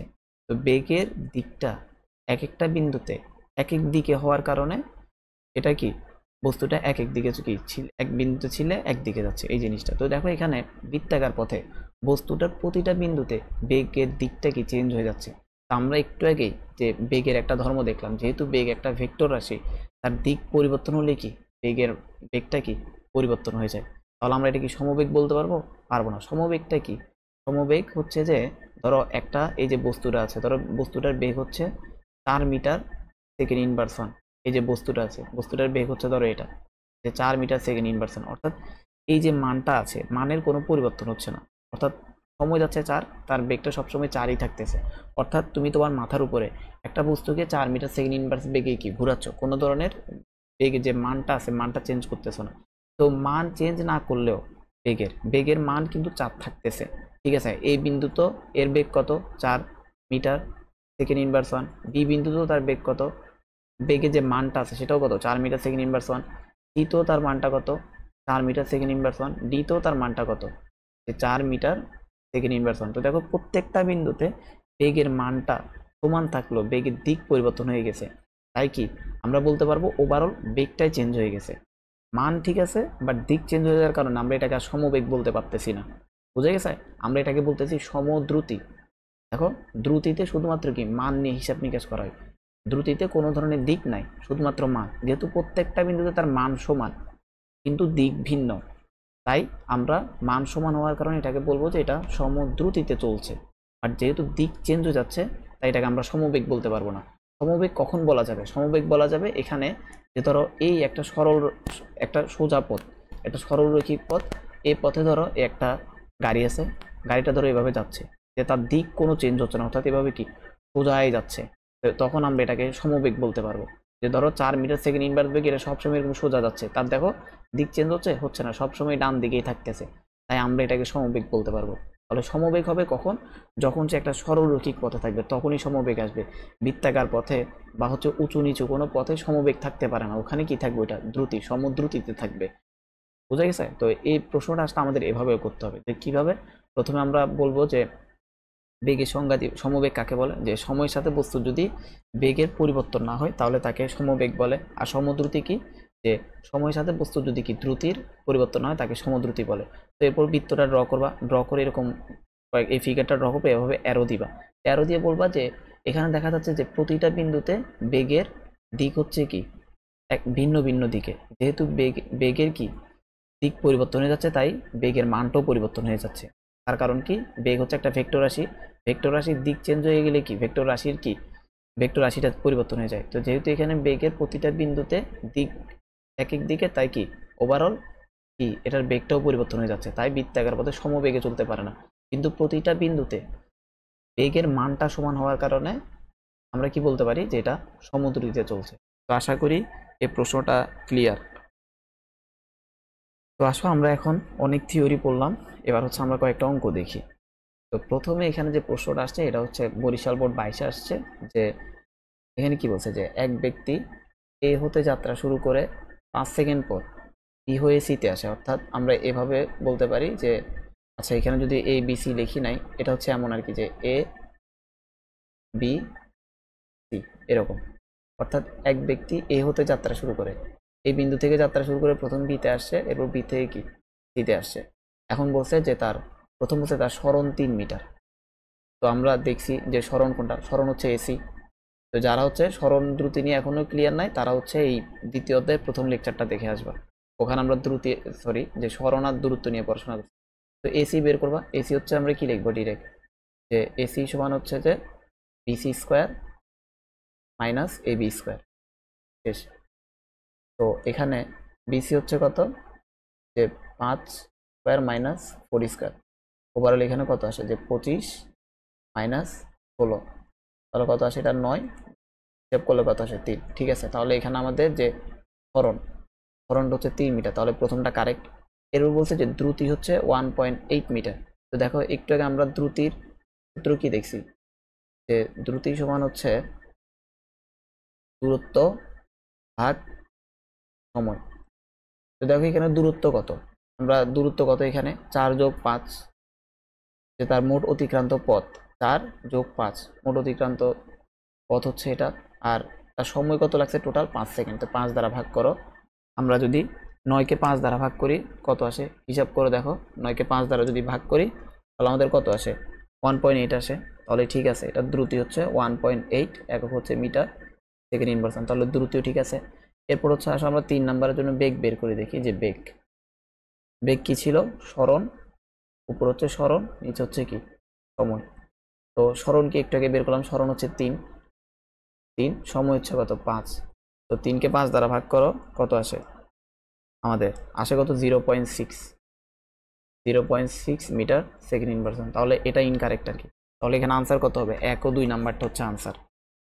তো আশা করি প্রশ্নটা বুঝছো। এরপর আসো, এরপর এখানে বলছে যে বৃত্তাকার পথ একবার ঘুরে আসতে 4 সেকেন্ড সময় লাগলে দ্রুতি এবং বেগ কত?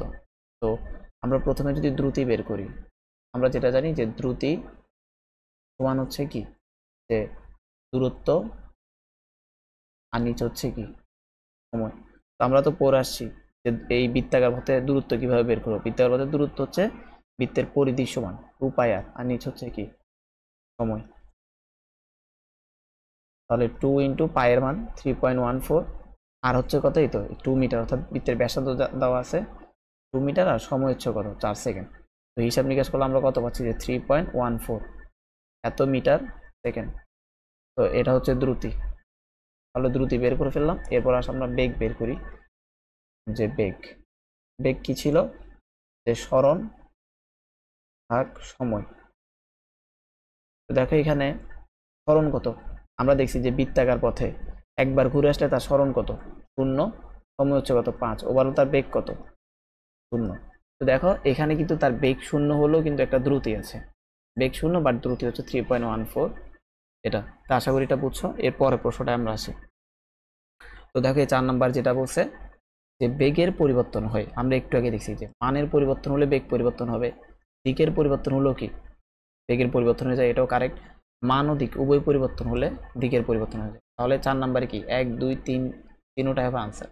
এরপরে 5 নাম্বারটা কি বলছে দেখো, যে কোন বস্তুর দ্রুতি 18 মিটার সেকেন্ড ইনভার্স বলতে কি বোঝায় একটু আগে আমরা দেখছি। তো দেখো আমরা আগে দ্রুতির সূত্রটা লিখি, যে দ্রুতি সমান কি ছিল, যে উপর হচ্ছে দূরত্ব, নিচে হচ্ছে সময়। আমরা যা বলছিলাম যে এর ভাগফলটা কত আসতে হবে, 18। তো দেখো প্রথমে যেটা বলছে, প্রথম এক নাম্বারটাই বলছে যে 1 সেকেন্ডে 18 মিটার দূরত্ব অতিক্রম করে। এই সময় হচ্ছে 1, উপরে দিলাম 18 দূরত্ব, ওভারঅল কত আসতেছে 18 না, 18 মিটার সেকেন্ড ইনভার্স যেটা ছিল। তো ওভারঅল এটা কারেক্ট। এরপর আসো বলছে যে 2 সেকেন্ডে 36 মিটার। তাহলে দেখি এখন আমাদের 2 নাম্বারটার জন্য আমাদের কত আসতেছে, সময় হচ্ছে 2 আর দূরত্ব হচ্ছে কত 36। এখন 36কে 2 দ্বারা ভাগ করলে আবার কত পাবো, 18, 18 দুগুণে 36। তাহলে দেখো যে ওভারঅল কত, এটাও কারেক্ট। হ্যাঁ, যে কোনো একটা বস্তুর দ্রুতি 18 মিটার সেকেন্ড ইনভার্স বলতে বোঝায় যে সেটা 2 সেকেন্ডে 36 মিটার যাচ্ছে। এরপর 3 নাম্বারটা দেখো বলছে 3 সেকেন্ডে 54 মিটার যায়। তো একইভাবে দূরত্বকে সময় দ্বারা ভাগ করতে হবে, ভাগ করে কি কত পাইতে হবে, ওই যেটা 18 দিছে এটা আসতে হবে। দেখো 54কে যদি আমরা 3 দ্বারা ভাগ করি কত আসে, একইভাবে যে 18 আসে না এটা। তাহলে এখানে 3টা কারেক্ট, 1 2 3। তো এরপরে আসি আমরা, যে এরপরে দেখো যে 6 নাম্বার আমাদের গড় বেগ আর গড় দ্রুতি বের করতে বলছে। তো দেখো এখন আমরা তো বেগ পড়লাম, দ্রুতি পড়লাম, কিন্তু গড় বেগ গড় দ্রুতি এটা তো পড়িনি। গড় বেগ বা এটাকে বলে অ্যাভারেজ ভেলোসিটি, অ্যাভারেজ ভেলোসিটি। তো গড় বেগটা হচ্ছে এমন যে যখন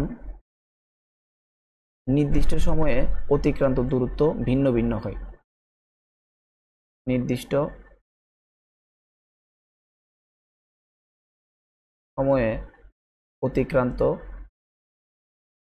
দূরত্ব ভিন্ন ভিন্ন হয়, তখন আমরা যে বেগটা হিসাব করি ওভারঅল তার গতিপথের, এটাকে গড় বেগ বলা হয়। যেমন কি ধরো এই একটা গাড়ি,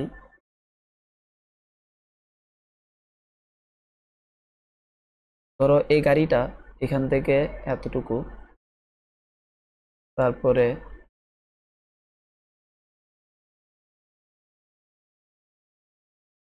এইরকম। তো দেখো ধরে নিচ্ছি যে প্রথমে সে গেল 5 মিটার, বা ধরো 15 মিটার, প্রথম 10 সেকেন্ডে সে 15 মিটার গেল। এরপরে অনুরূপ 10 সেকেন্ডে সে আবার ওই 10 সেকেন্ডে ধরে নিলাম সে গেল এবার 10 মিটার। আবার ধরো যে এবার ধরো সে গেল আবার এই ধরো 5 সেকেন্ডে এবার আবার গেল ধরো 20 মিটার। এ দেখো যে একটা নির্দিষ্ট সময় যেমন 10 সেকেন্ডে তার অতিক্রান্ত কি দূরত্বগুলো ভিন্ন ভিন্ন।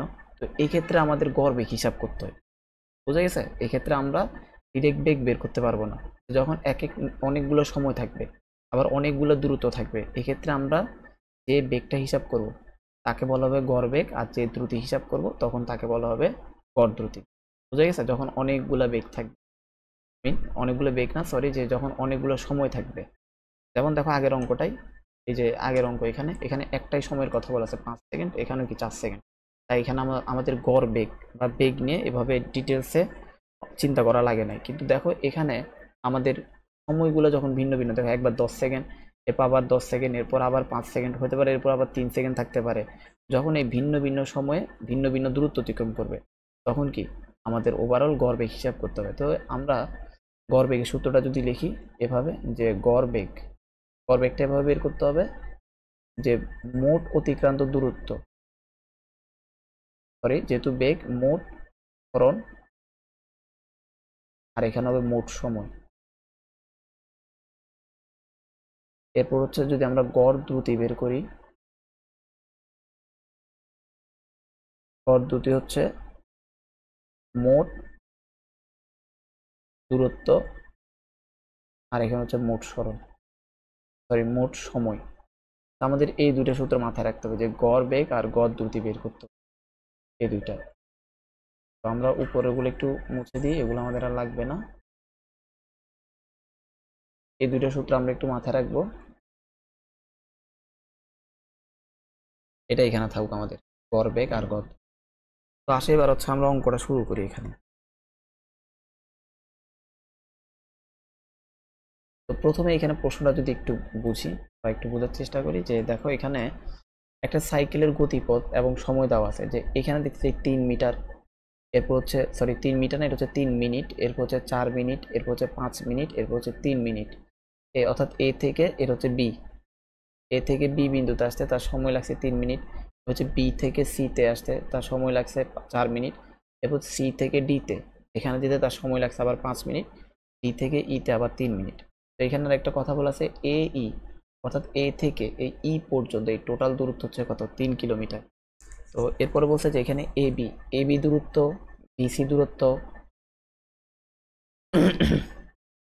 এরপর হচ্ছে সিডি, এরপর হচ্ছে ডিই, এই প্রত্যেকটা দূরত্ব হচ্ছে সমান এবং তা হচ্ছে কত, 1 কিলোমিটার। এখন বলছে যে তার গড় বেগ আর গড় দ্রুতি বের করতে বলছে ওভারঅল। তো এখন দেখো যে আমরা একটু আগে দেখলাম যে গড় বেগ বের করা মানে কি, যে মোট সরণ ডিভাইডেড বাই মোট সময়। তো আসলে প্রথমে আমরা এখানে গড় বেগটা বের করি, যে গড় বেগ, তো গড় বেগ হচ্ছে সরণ আর নিচে হচ্ছে সময়। তো বলতো এখানে সরণ কি, আমরা যেটা দেখলাম যে সরণ হচ্ছে কি আদি এবং শেষ বিন্দুর দূরত্ব, অর্থাৎ সে এই বিন্দু থেকে যাত্রা শুরু করে বিতে আসছে, বি থেকে সিতে, সি থেকে ডিতে, ডি থেকে ইতে। ওভারঅল তার শুরু বিন্দু কত ছিল, আদি বিন্দু ছিল এ, শেষ বিন্দু কি ই। তো দেখো এ থেকে ই এর যে দূরত্ব এটা টোটাল দেওয়া আছে না, 1 কিলোমিটার। তো দেখো আমাদের এখানে সরণ হচ্ছে কত, 1 কিলোমিটার। তো 1 কিলোমিটার আমরা কিলোমিটারটাকে মিটারে কনভার্ট করে ফেলবো। সময় হচ্ছে কত জানা আছে এখানে, দেখো তো টোটাল সময় কত, প্রথম হচ্ছে 3 মিনিট। তো আসো আমরা এখানে কাজ করি, প্রথমে এই ডেটাগুলো বের করে ফেলি, যে এখানে যে মোট, তাহলে এখানে মোট সময় একটা হচ্ছে 3 মিনিট, এরপরে লাগছে যে 4 মিনিট, এরপর হচ্ছে 5 মিনিট, এরপর আবার 3 মিনিট। তাহলে ওভারঅল আমরা যদি এটা যোগ করি আমাদের কত আসে, যে 15 মিনিটস। তো আমাদের সকল হিসাব নিকাশ করতে হবে এসআই এককে। তো এসআই একক নিয়েও আমরা কি প্রথম অধ্যায় দ্বিতীয় লেকচার আলোচনা করেছি, যে এসআই এককটা কি। তো মিনিটটাকে সেকেন্ডে কনভার্ট করতে হবে, যে 50 × 60, 1 মিনিটে 60 সেকেন্ড, তাই 60 দ্বারা গুণ করলাম। তো আমরা যদি এটা হিসাব নিকাশ করি কত আসে, যে 15 × 60 আমাদের আসো 900 এত সেকেন্ড। তো আমরা মোট সময় বের করে ফেললাম, এখন আমাদের লাগবে যে মোট সরণটা কত, এবং সুতরাং সরণ সরণ কত আসবে, দেখো আদি এবং শেষ বিন্দুর দূরত্ব এ থেকে ই এর দূরত্ব কত, 1 কিলোমিটার, 1 কিলোমিটার। ওভারঅল কিলোমিটারটাকে এসআই এককে কনভার্ট করতে হবে, অর্থাৎ 1000 দ্বারা গুণ করলে এটা মিটারে চলে আসবে। কত আসে, যে 1000। এবার হচ্ছে বাকি আমরা হিসাব নিকাশ করে গড় বেগ বের করে নিয়ে আসবো, যে মোট সরণ হচ্ছে কত 1000, আর সময় হচ্ছে কত, মোট সময়টা হচ্ছে তার হচ্ছে 900। এখন 1000কে যদি 900 দ্বারা ভাগ করি আমাদের ওভারঅল আসে যে 1.11। এটা একক হচ্ছে কি, বেগের একক মিটার সেকেন্ড ইনভার্সন। তাহলে গড় বেগ শেষ। এবার আমাদের বের করতে হবে যে গড় দ্রুতি কত, গড় দ্রুতি। একইভাবে গড় দ্রুতি কি ছিল, যে মোট দূরত্ব, আর নিচে হচ্ছে কত, মোট সময়। তো দেখো সময়টা তো আমরা একবার বের করলাম, যে 900। এবার হচ্ছে দূরত্বটা বের করবো, যে সুতরাং তার দূরত্ব দেখো যে এ থেকে বি পর্যন্ত দূরত্ব হচ্ছে কি, এ থেকে বি পর্যন্ত তার অতিক্রান্ত যে পথটা সেটাই হচ্ছে দূরত্ব এ বি। এরপর হচ্ছে যে বিসি, এরপর হচ্ছে সিডি, এরপর হচ্ছে কি ডিই, এই পথটা সে অতিক্রম করছে। এখন দেখো প্রত্যেকটা পথ হচ্ছে কত করে তোমার, আচ্ছা সরি এখানে একটা ভুল হয়ে গেছে, আমাদের যে এই দেওয়া সেটা হচ্ছে 3 কিলোমিটার, সরি। তাহলে এখানে আমাদের একটু ঠিক করতে হবে, এখানে হচ্ছে আমাদের 1 কিলোমিটার না, সরি এটা হচ্ছে আমাদের 3 কিলোমিটার। এখানে হচ্ছে 3 কিলোমিটার, কিলোমিটারকে আমরা মিটারে নিয়ে আসলে 1000 দ্বারা গুণ করলাম, ওভারঅল 3000 মিটার, 3000। তো এরপরে আমাদের এই 1000-এর জায়গায় এগুলো চেঞ্জ করতে হবে একটু। মোট সরণ তাহলে কত আসে, 3000, আর এখানে হচ্ছে কত, 900। এবার এটাকে আমরা ভাগ করলে যে 3000 ভাগ 900, ওভারঅল আমাদের আসে যে 3.33 এত মিটার পার সেকেন্ড, বেগের একক লিখলাম আর কি। এবার হচ্ছে মোট দূরত্ব। দূরত্ব আমরা যেটা বলছি যে তার অতিক্রান্ত মোট পথ যেটা। তো এবি, এরপর হচ্ছে বিসি, এরপর হচ্ছে সিডি, এরপর হচ্ছে ডি। তো এবি হচ্ছে কত, দেখো এবি হচ্ছে 1 কিলোমিটার, বিসি হচ্ছে 1 কিলোমিটার, সিডি হচ্ছে 1 কিলোমিটার, ডি হচ্ছে কত 1 কিলোমিটার। তো ওভারঅল হিসাব নিকাশ করলে আমরা কত পাচ্ছি যে 4 কিলোমিটার। কিলোমিটারকে মিটারে নিয়ে আসতে হবে, যে 4 ইন্টু 1000। ওভারঅল আমরা পাচ্ছি কত, যে 4000 মিটার। এটা হচ্ছে তার দূরত্বটা। তাহলে আমরা মোট দূরত্ব কত লিখবো, 4000। এবার 4000কে আমরা 900 দ্বারা ভাগ করলে কত আসে, যে 4.44, 4.44 এত মিটার সেকেন্ড ইনভার্সন। তো এখন আমাদের যেটা চাইছে যে পার্থক্যটা, অর্থাৎ এবার গড় দ্রুতি থেকে গড় বেগ বিয়োগ করে দিব। যে সুতরাং এখন পার্থক্যটা, এটা একটু উপরে রাখি।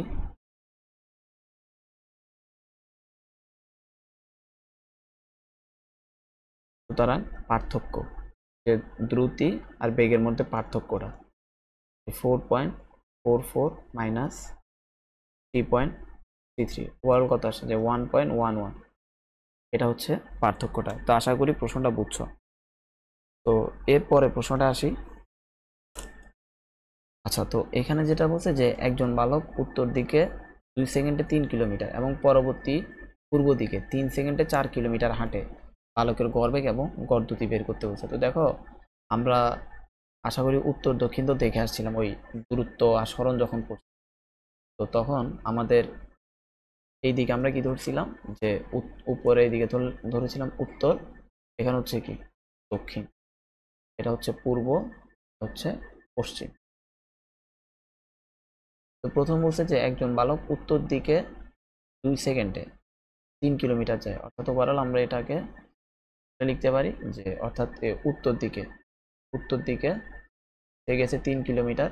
এরপরে কি, এরপরে যে পূর্ব দিক অর্থাৎ হচ্ছে এই দিকে গেছে কত, আবার 4 কিলোমিটার।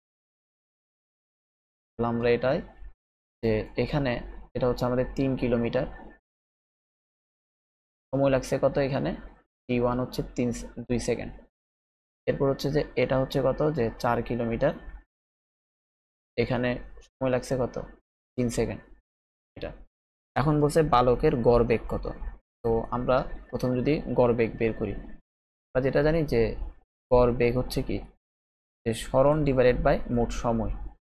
এখানে হচ্ছে যে মোট আর সরণ, আর নিচে হচ্ছে মোট সময়, মোট সময়।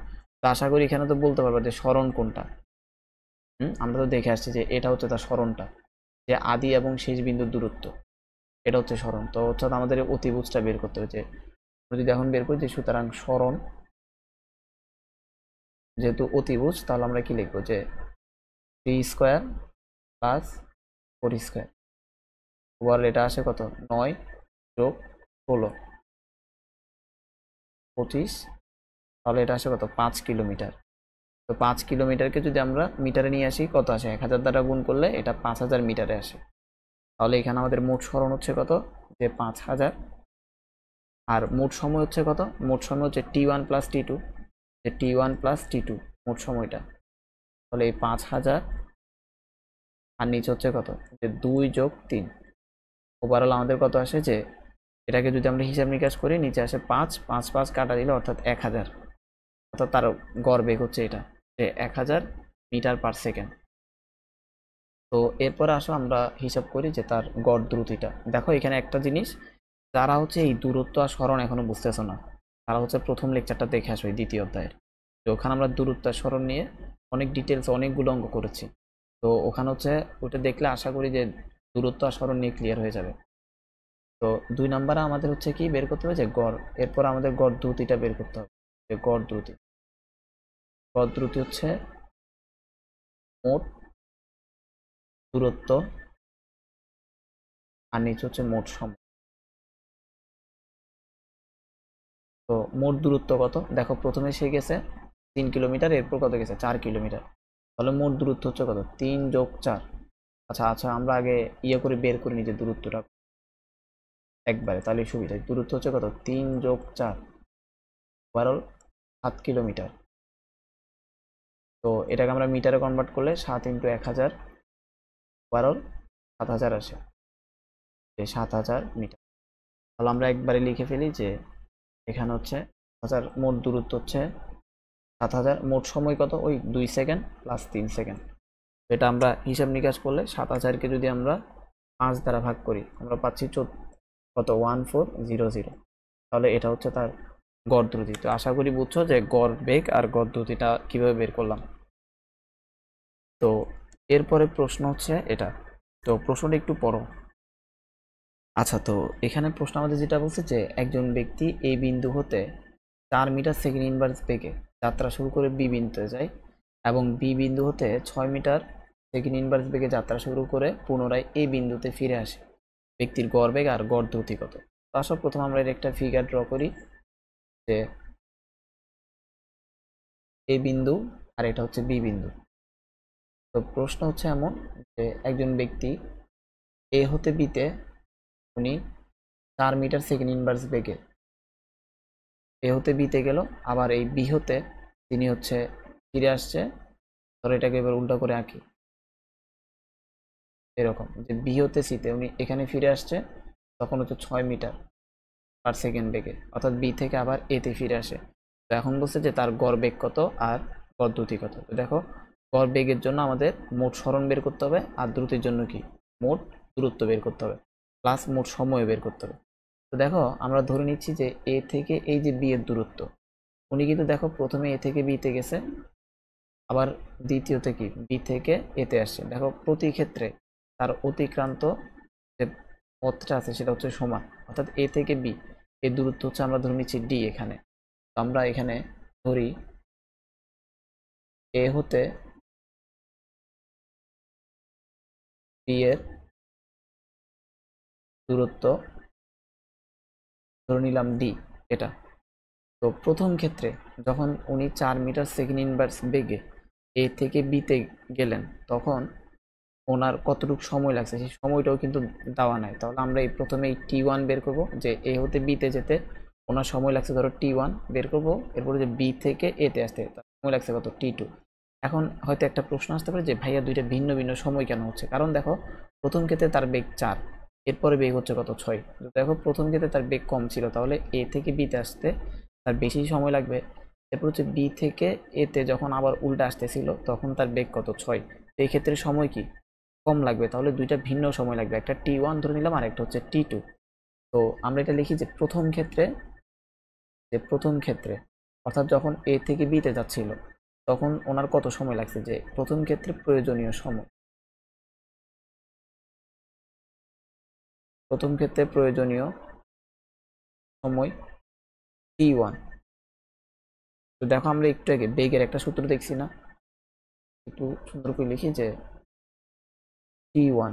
দেখো আমরা প্রথমে বেগ যখন পড়ছি বেগের সূত্রটা কি দেখছিলাম, বেগ সমান ছিল যে অতিক্রান্ত দূরত্ব সরণ ডিভাইডেড বাই সময়, এই সূত্রটা দেখছি না।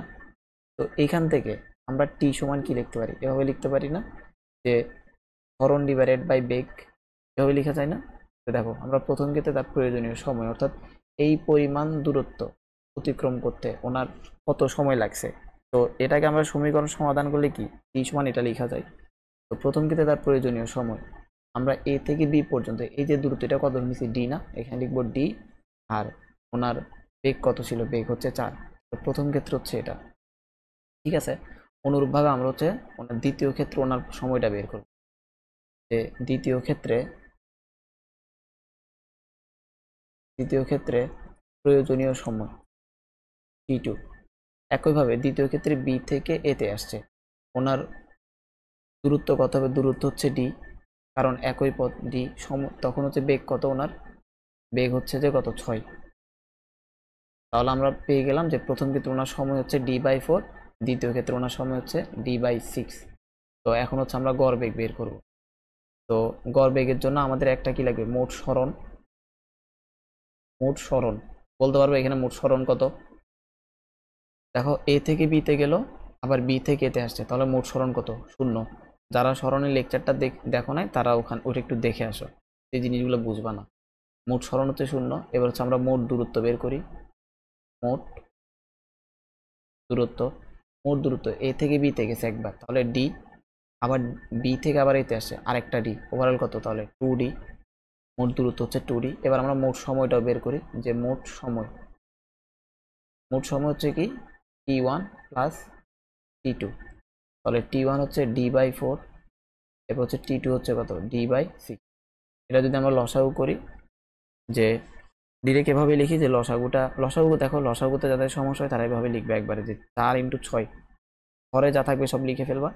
এবারে এই হর দ্বারা এটাকে ভাগ করবা, ভাগ করে থাকে 6, তাহলে এটা হচ্ছে 6 দ্বারা উপরে গুণ করতে হবে 6d প্লাস এখানে হচ্ছে কত 4d। ওভারঅল আমরা হিসাব নিকাশ করলে এটা আসে কত 10d, আর এটা হচ্ছে কত 4 6 24।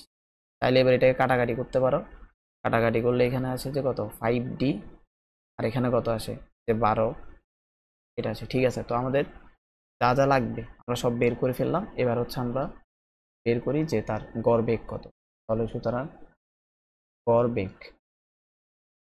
বেগ কি ছিল, যে উপর হচ্ছে সরণ আর নিচ হচ্ছে কি মোট সময়টা, মোট সময়। তো তার সরণ কত, সরণ হচ্ছে 0, মোট সময় হচ্ছে কত 5d/12। ওভারঅল তার গড় বেগ কত 0। এবার হচ্ছে আমরা বের করব গড় সরণটা। তো এবার সরি গড় সরণ না, সরি, এবার আমরা বের করব গড় দ্রুতি। এবার যদি আমরা বের করি, সুতরাং গড় দ্রুতি হচ্ছে কত, এখানে হচ্ছে যে মোট দূরত্ব আর নিচে হচ্ছে মোট সময়। তো এখানে মোট দূরত্ব কত, মোট দূরত্ব এখানে বের করলাম এই 2d, মোট দূরত্ব হচ্ছে 2d, আর মোট সময় কত পাইলাম যে 5d/12, 5d/12। তাহলে এটাকে আমরা কি লিখতে পারি, যে 2d, এই যে এটা আছে এটাকে পাশে আনলে এভাবে লেখা যায় না, যে 12, নিচে হচ্ছে 5d, d আর d বাদ, ওভারঅল কত আসে, উপরে আসে 24, নিচে আসে 5। তো এটাকে যদি আমরা 24কে যদি 5 দ্বারা ভাগ করি, আমাদের আসে কত যে 4.8। তাহলে তার গড় দ্রুতি হচ্ছে এটা, যে 4.8 মিটার সেকেন্ড ইনভার্স 1। শেষ। তো আশা করি বুঝছো।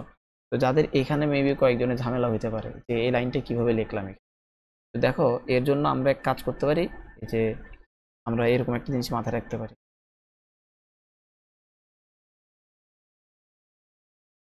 এর জন্য হচ্ছে আমরা এরকম একটা জিনিস মাথায় রাখতে পারি, যে এই জিনিসগুলো হয় এরকম করে, যে ধরো তোমার কাছে এরকম একটা আছে যে a/b, c/d, এই যে একটা ভগ্নাংশের উপর একটা ভগ্নাংশ, এটাকে যদি আমরা সিম্পলিফাই করতে চাই, উপরে যে থাকবে, যেমন উপরে a/b আছে, a এর মতো পড়ে থাকবে এরকম a/b, নিচে যেটা থাকবে না, নিচে কত আছে c/d, এরা উল্টায় যাবে, অর্থাৎ নিচে যেটা d আছে সেটা উপরে চলে যাবে, আর উপরে সিটা নিচে চলে আসবে। এই জিনিসটা মাথায় রাখলে হবে, বুঝা গেছে এই জিনিসটা।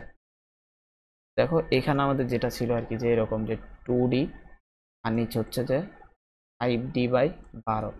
তো দেখো ইকুয়াল সাইন এখানে না, ইকুয়াল সাইন যেখানে ওখান থেকে আমাদের এটাকে ভাগ করে ফেলতে হবে, অর্থাৎ এই ইকুয়াল সাইন থেকে ভাগ করে ফেলতে হবে। উপর আছে এখন 2d, তাহলে উপরে যে আছে সে তার মতোই থাকবে, ইনটু নিচে যেটা আছে নিচেরটা উল্টায় যাবে, নিচে যেটা আছে এটা উল্টায় যাবে, অর্থাৎ 12 উপরে আসবে, এখানে 5d। তাহলে এই d আর d বাদ, বাকিটা হিসাব নিকাশ করে আমরা 4.8 পাইলাম। আশা করি বুঝছো এই প্রশ্নটা। তো আমরা এর পরের প্রশ্নটাতে যাই। আচ্ছা, তো এখানে আমাদের যে প্রশ্ন বলছে যে একজন ব্যক্তি গতিপথের অর্ধেক পথ 4 মিটার সেকেন্ড ইনভার্স বেগে এবং বাকি পথ 6 মিটার সেকেন্ড ইনভার্স বেগে অতিক্রম করে। এখন ব্যক্তির গড় বেগ এবং গড় দ্রুতি কত? তো এই ক্ষেত্রে আমরা যদি একইভাবে একটা যদি ছবির মতো আঁকতে চাই, যে ধরে নিলাম যে সে এই বিন্দু থেকে যাত্রা শুরু করে, এখান থেকে যে এই বিন্দু থেকে যাত্রা শুরু করে, এই বিন্দু যাত্রা শুরু করে ধরো এই বিতে আসছে, এটা হচ্ছে কি গতিপথের অর্ধেক দূরত্ব, এরপর বি থেকে সিতে আসছে এটা। তো এখানে ধরে নিলাম যে এ থেকে বিতে এই যে অর্ধেক দূরত্বটাকে আমরা ডি ধরে নিলাম। এখন দেখো এ থেকে বি পর্যন্ত এই দূরত্ব যদি ডি হয়, এরপরে বি থেকে সি পর্যন্ত এই দূরত্ব কত হবে ডি। কারণ কি, যে গতিপথের অর্ধেক পথ 5 মিটার সেকেন্ড ইনভার্স বেগে এবং বাকি পথ বলতে কি, এটা যদি অর্ধেক হয় এ থেকে বি পর্যন্ত, বি থেকেও সিও কি হবে অর্ধেক, অর্থাৎ এ থেকে বি দূরত্ব আর বি থেকে সি এর দূরত্ব কি সমান। আমরা এ থেকে বি একটা ডি ধরে নিছি, তাহলে বি থেকে সি এরটা কি ধরতে হবে, ডি ধরতে হবে। তো দেখো এ থেকে বিতে তার বেগ হচ্ছে এটা, যে 4 মিটার সেকেন্ড ইনভার্স 1। এরপর বি থেকে সিতে উনি গেছে আবার মিটার সেকেন্ড ইনভার্স 1 বেগে। তো এই ক্ষেত্রে আমার এ থেকে বিতে একটা সময় লাগবে, সেটা অর্থ নিচে T1, কারণ একই দূরত্ব অতিক্রম করলো। যেহেতু প্রথম ক্ষেত্রে তার বেগ কম, সময় লাগবে এক ধরনের, আবার বি থেকে সি আবার ওই একই দূরত্ব অন্য আরেকটা বেগ অতিক্রম করতেছে, তাহলে সময় এখন কি লাগবে, আরেকটা লাগবে। কারণ দুই ক্ষেত্রে বেগ ভিন্ন, দূরত্ব সমান, তাহলে প্রথম ক্ষেত্রে সময় একটা আসলে দ্বিতীয় ক্ষেত্রে কি আরেকটা সময় লাগবে। ঠিক আছে, এই যে কম বেগে তার অতিক্রান্ত এই ডি দূরত্ব অতিক্রম করতে কি বেশি সময় লাগবে, আর এই বেশি বেগে অর্থাৎ 6 মিটার সেকেন্ড ইনভার্স বেগে একই দূরত্ব অতিক্রম করতে সময় কি কম লাগবে। তো এখন আমাদের কাজ হচ্ছে কি ওই একই কথা, মোট সময় বের করা, মোট দূরত্ব বের করা, মোট সরণ বের করা। ঠিক আছে, তো প্রথমে আমরা যদি এখানে মোট দূরত্ব বের করি, যে মোট দূরত্ব, মোট দূরত্ব কি তার অতিক্রান্ত পথ, প্রথমে এ থেকে বিতে গেল ডি, এরপর হচ্ছে যে আবার বি থেকে সিতে গেল আবার ডি, ওভারঅল তার মোট অতিক্রান্ত দূরত্ব হচ্ছে কত, 2D। এবার হচ্ছে আমরা তার মোট সরণটা বের করি। মোট সরণ হচ্ছে কি আদি এবং শেষ বিন্দুর দূরত্ব, আগে এতে ছিল এখন সিতে, তাহলে টোটাল দূরত্ব, টোটাল কত টুক সে ডিস্টেন্স কভার করলো, প্রথম ডি এরপর ডি, ওভারঅল কত 2D। তাহলে এ থেকে সি পর্যন্ত তার সরণ হচ্ছে 2।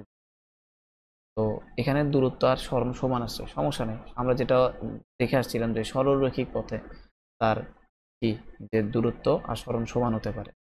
এখন হচ্ছে আমরা মোট সময় বের করব। মোট সময় মানে কি যে T1 আর T2 যোগ করতে হবে। তো আগে আমরা হচ্ছে যে T1 T2 বের করতে হবে। তো প্রথম ক্ষেত্রে ওই একই রকম আগের মতো, যে প্রথম ক্ষেত্রে প্রয়োজনীয় সময়,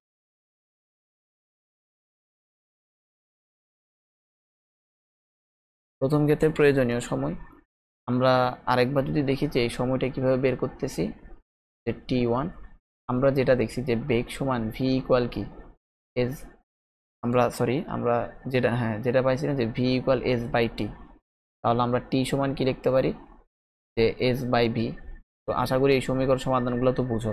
অর্থাৎ সময় বের করা মানে কি, যে দূরত্বকে বেগ দ্বারা ভাগ করা, অর্থাৎ যে তার টোটাল দূরত্বটা হচ্ছে যে, টোটাল দূরত্ব হচ্ছে যে কি, যে সময় হচ্ছে কি দূরত্ব ডিভাইডেড বাই বেগ। তো দেখো তার দূরত্ব হচ্ছে কত ভি, আর বেগ হচ্ছে কত ছিল 4, এটা। তো অনুরূপভাবে আমরা যদি দ্বিতীয় ক্ষেত্রে সময় বের করি, যে দ্বিতীয় ক্ষেত্রে যে প্রয়োজনীয় সময়, এটাকে আমরা T2 ধরে নিলাম। একইভাবে তার দূরত্ব কত আবার ডি, এখন বেগ কত 6। এবার হচ্ছে আমরা যদি বের করি যে তার মোট সময়, সুতরাং মোট সময়, হচ্ছে কি যে T1 প্লাস T2। T1 এর মান হচ্ছে D ডিভাইডেড বাই 4 প্লাস এটা হচ্ছে কত D ডিভাইডেড বাই 6। তো একইভাবে লসাগুর ক্ষেত্রে বলছি যে হরে যা থাকবে এগুলো লিখে ফেলবা গুণ করে শেষ। এরপরে এখানে কত আসবে 6D প্লাস 4D। ওভারঅল আমরা হিসাব করলে এখানে উপরে আসে কত 10D, এখানে আসে 4 কত 24, ওভারঅল আসে যে 5D ডিভাইডেড বাই 12। তো আমরা এটাকে এদিক রাখি। তো ওভারঅল আমাদের মোট সময় বের হয়ে গেল, মোট দূরত্ব, মোট সরণ সব বের হয়ে গেছে। তো এখন আমরা বের করবো সুতরাং গড় বেগ। গড় বেগ কি ছিল, উপর হচ্ছে সরণ আর নিচ হচ্ছে মোট সময়টা, যে মোট সময়। সরণ হচ্ছে কত আমাদের এখানে, যে সরণ হচ্ছে 2D, আর মোট সময় হচ্ছে কত, যে 5D বাই 12। আমরা একটু আগেই দেখলাম যে হিসাবটা কিভাবে করতে হয়। 2D এখানে যাবে 12, এখানে যাবে 5D, DD বাদ। ওভারঅল আমাদের 24কে 5 দ্বারা ভাগ করে তখন আমরা কত পাইছি এখানে, যে 4.8। এটা হিসাব নিকাশ করলে এটা পাবা যে 4.8 মিটার সেকেন্ড ইনভার্স 1। একইভাবে যদি আমরা বের করি, সুতরাং গড় দ্রুতি কত আসবে, যে একইভাবে যে মোট দূরত্ব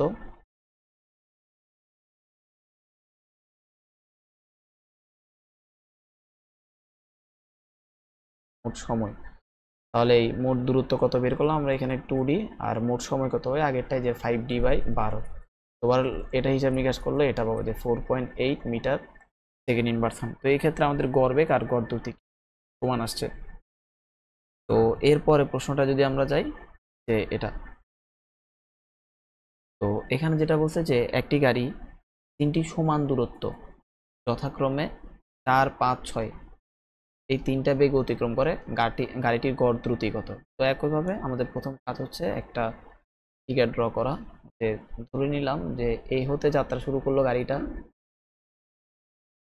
এ হতে যাত্রা বলতে 3টা সমান দূরত্ব। তো ধরো এ থেকে প্রথম বিতে আসলো, বি থেকে ধরে নিচ্ছে এখানে সিতে। আচ্ছা, এটাকে আরেকটু বড় করে আঁকি। তো এরকম যে এ থেকে বি, বি থেকে সি, সি থেকে ডি, এই 3টা সমান দূরত্ব। এই 3টা সমান দূরত্ব প্রথম এই যে এ থেকে বি, এটা হচ্ছে 4 মিটার সেকেন্ড ইনভার্স, এত বেগে অতিক্রম করলো। এরপর বি থেকে সি যেটা আছে সেটা হচ্ছে 5 মিটার সেকেন্ড ইনভার্স। এরপর সি থেকে ডিতে কত, 6 মিটার সেকেন্ড ইনভার্স। এই 3টা বেগ অতিক্রম করলো। তো দেখো এ থেকে বি দূরত্ব যদি ডি হয়, বি থেকে সি এর দূরত্ব কত হবে, ডি। আবার সি থেকে ডি এর দূরত্ব কত হবে, ডি। ধরে নিলাম আর কি যে এ থেকে বি দূরত্ব ডি, বি থেকে সি এরটাও ডি, সি থেকে ডি এরটাও কত দূরত্ব, ডি।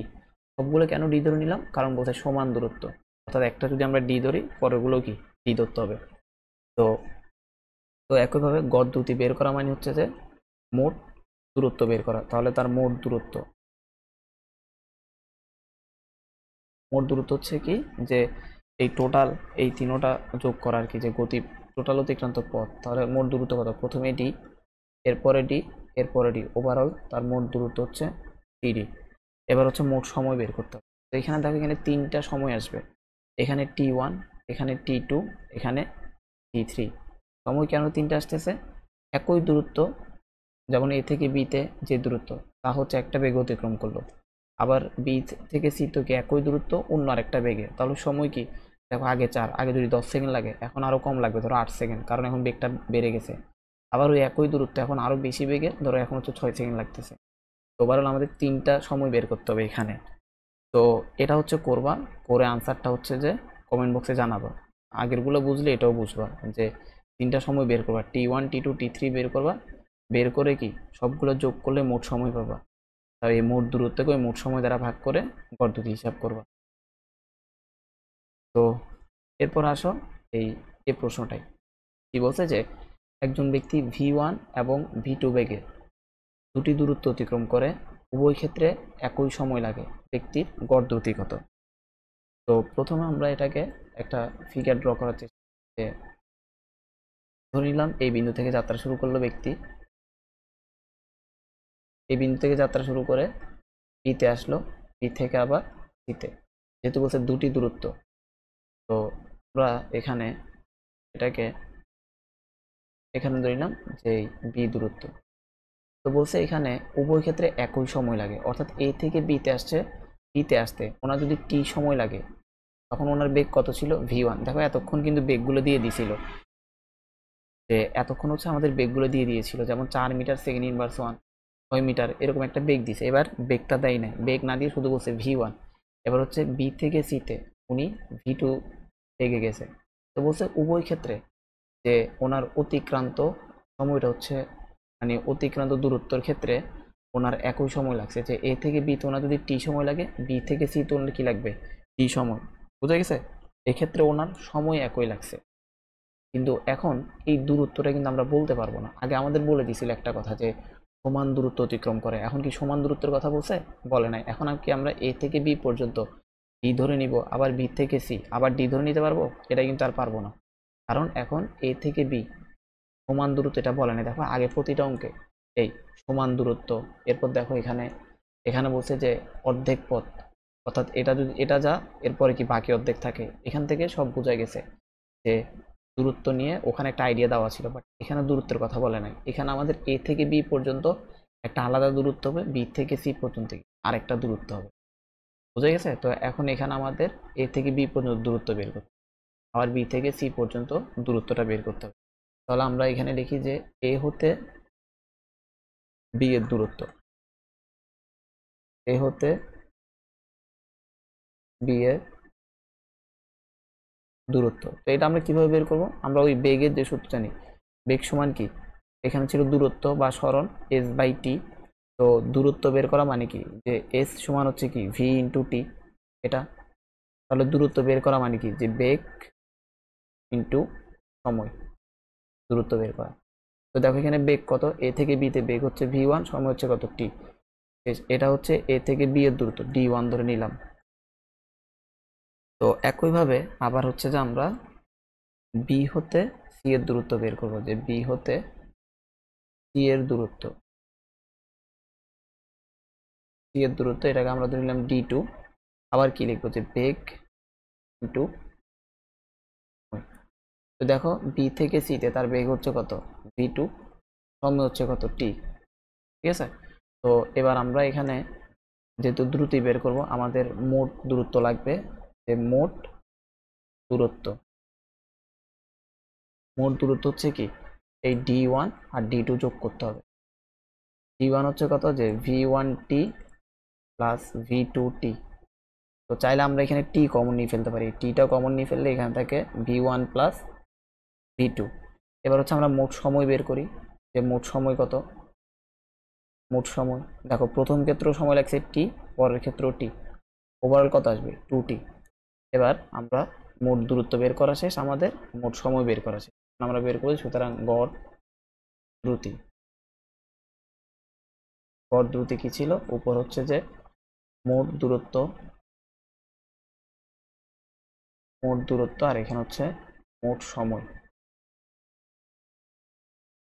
তো দেখো মোট দূরত্ব আমরা কত বের করলাম, যে টি ইন্টু v1 প্লাস v2, মোট সময় হচ্ছে কত 2t। তো এখানে এখন যদি আমরা একটু হিসাব নিকাশ করি, যে এইটি বাদ, তাহলে ওভারঅল আমাদের আনসার হচ্ছে এটা, যে v1 প্লাস v2 টু 2। এটা হচ্ছে আনসার। দেখো এই ক্ষেত্রে আমরা কোনো মান পাচ্ছি না, যেমন আগে কিছু মান পাইছিলাম, যে এখানে যে কিছু মান পাইছিলাম যেমন 4.8 4.8 এমন কিছু মান পাইছি, বাট এখানে পাবো না। এখানে আনসার হচ্ছে এটাই, যে সুতরাং গড় দ্রুতি হচ্ছে এটা, যে গড় দ্রুতি, এটাই হচ্ছে আনসার। বেশ, যে আনসার হচ্ছে v1 plus v2 divided by 2। তো আশা করি বুঝছো। তো এই ছিল আজকে আমাদের বেগ দ্রুতি নিয়ে ওভারঅল পড়াশোনা। তো যা পড়ছে এগুলো নোট করে নিবা, নোট করে প্রথম থেকে পড়বা। আর যাদের হচ্ছে যে এখানে দূরত্ব, আজকে আমরা কয়েকটা টার্ম নিয়ে কথা বলছিলাম, একক, মাত্রা, তারপর হচ্ছে দূরত্ব, সরণ, যাদের এই জিনিসগুলো সমস্যা হচ্ছে ওরা হচ্ছে আগের লেকচারগুলো দেখে নিবা। যাদের একক নিয়ে সমস্যা হচ্ছে তারা ওই প্রথমতের লেকচারগুলো দেখে নিবা, আর যাদের হচ্ছে যে দূরত্ব আর সরণ নিয়ে প্রবলেম হচ্ছে তারা হচ্ছে এই দ্বিতীয়তের প্রথম লেকচারটা দেখে নিবা। তাহলে আশা করি এগুলো আর একটু ভালো বুঝবা। তো আজকের জন্য এতটুকুই, আল্লাহ হাফেজ।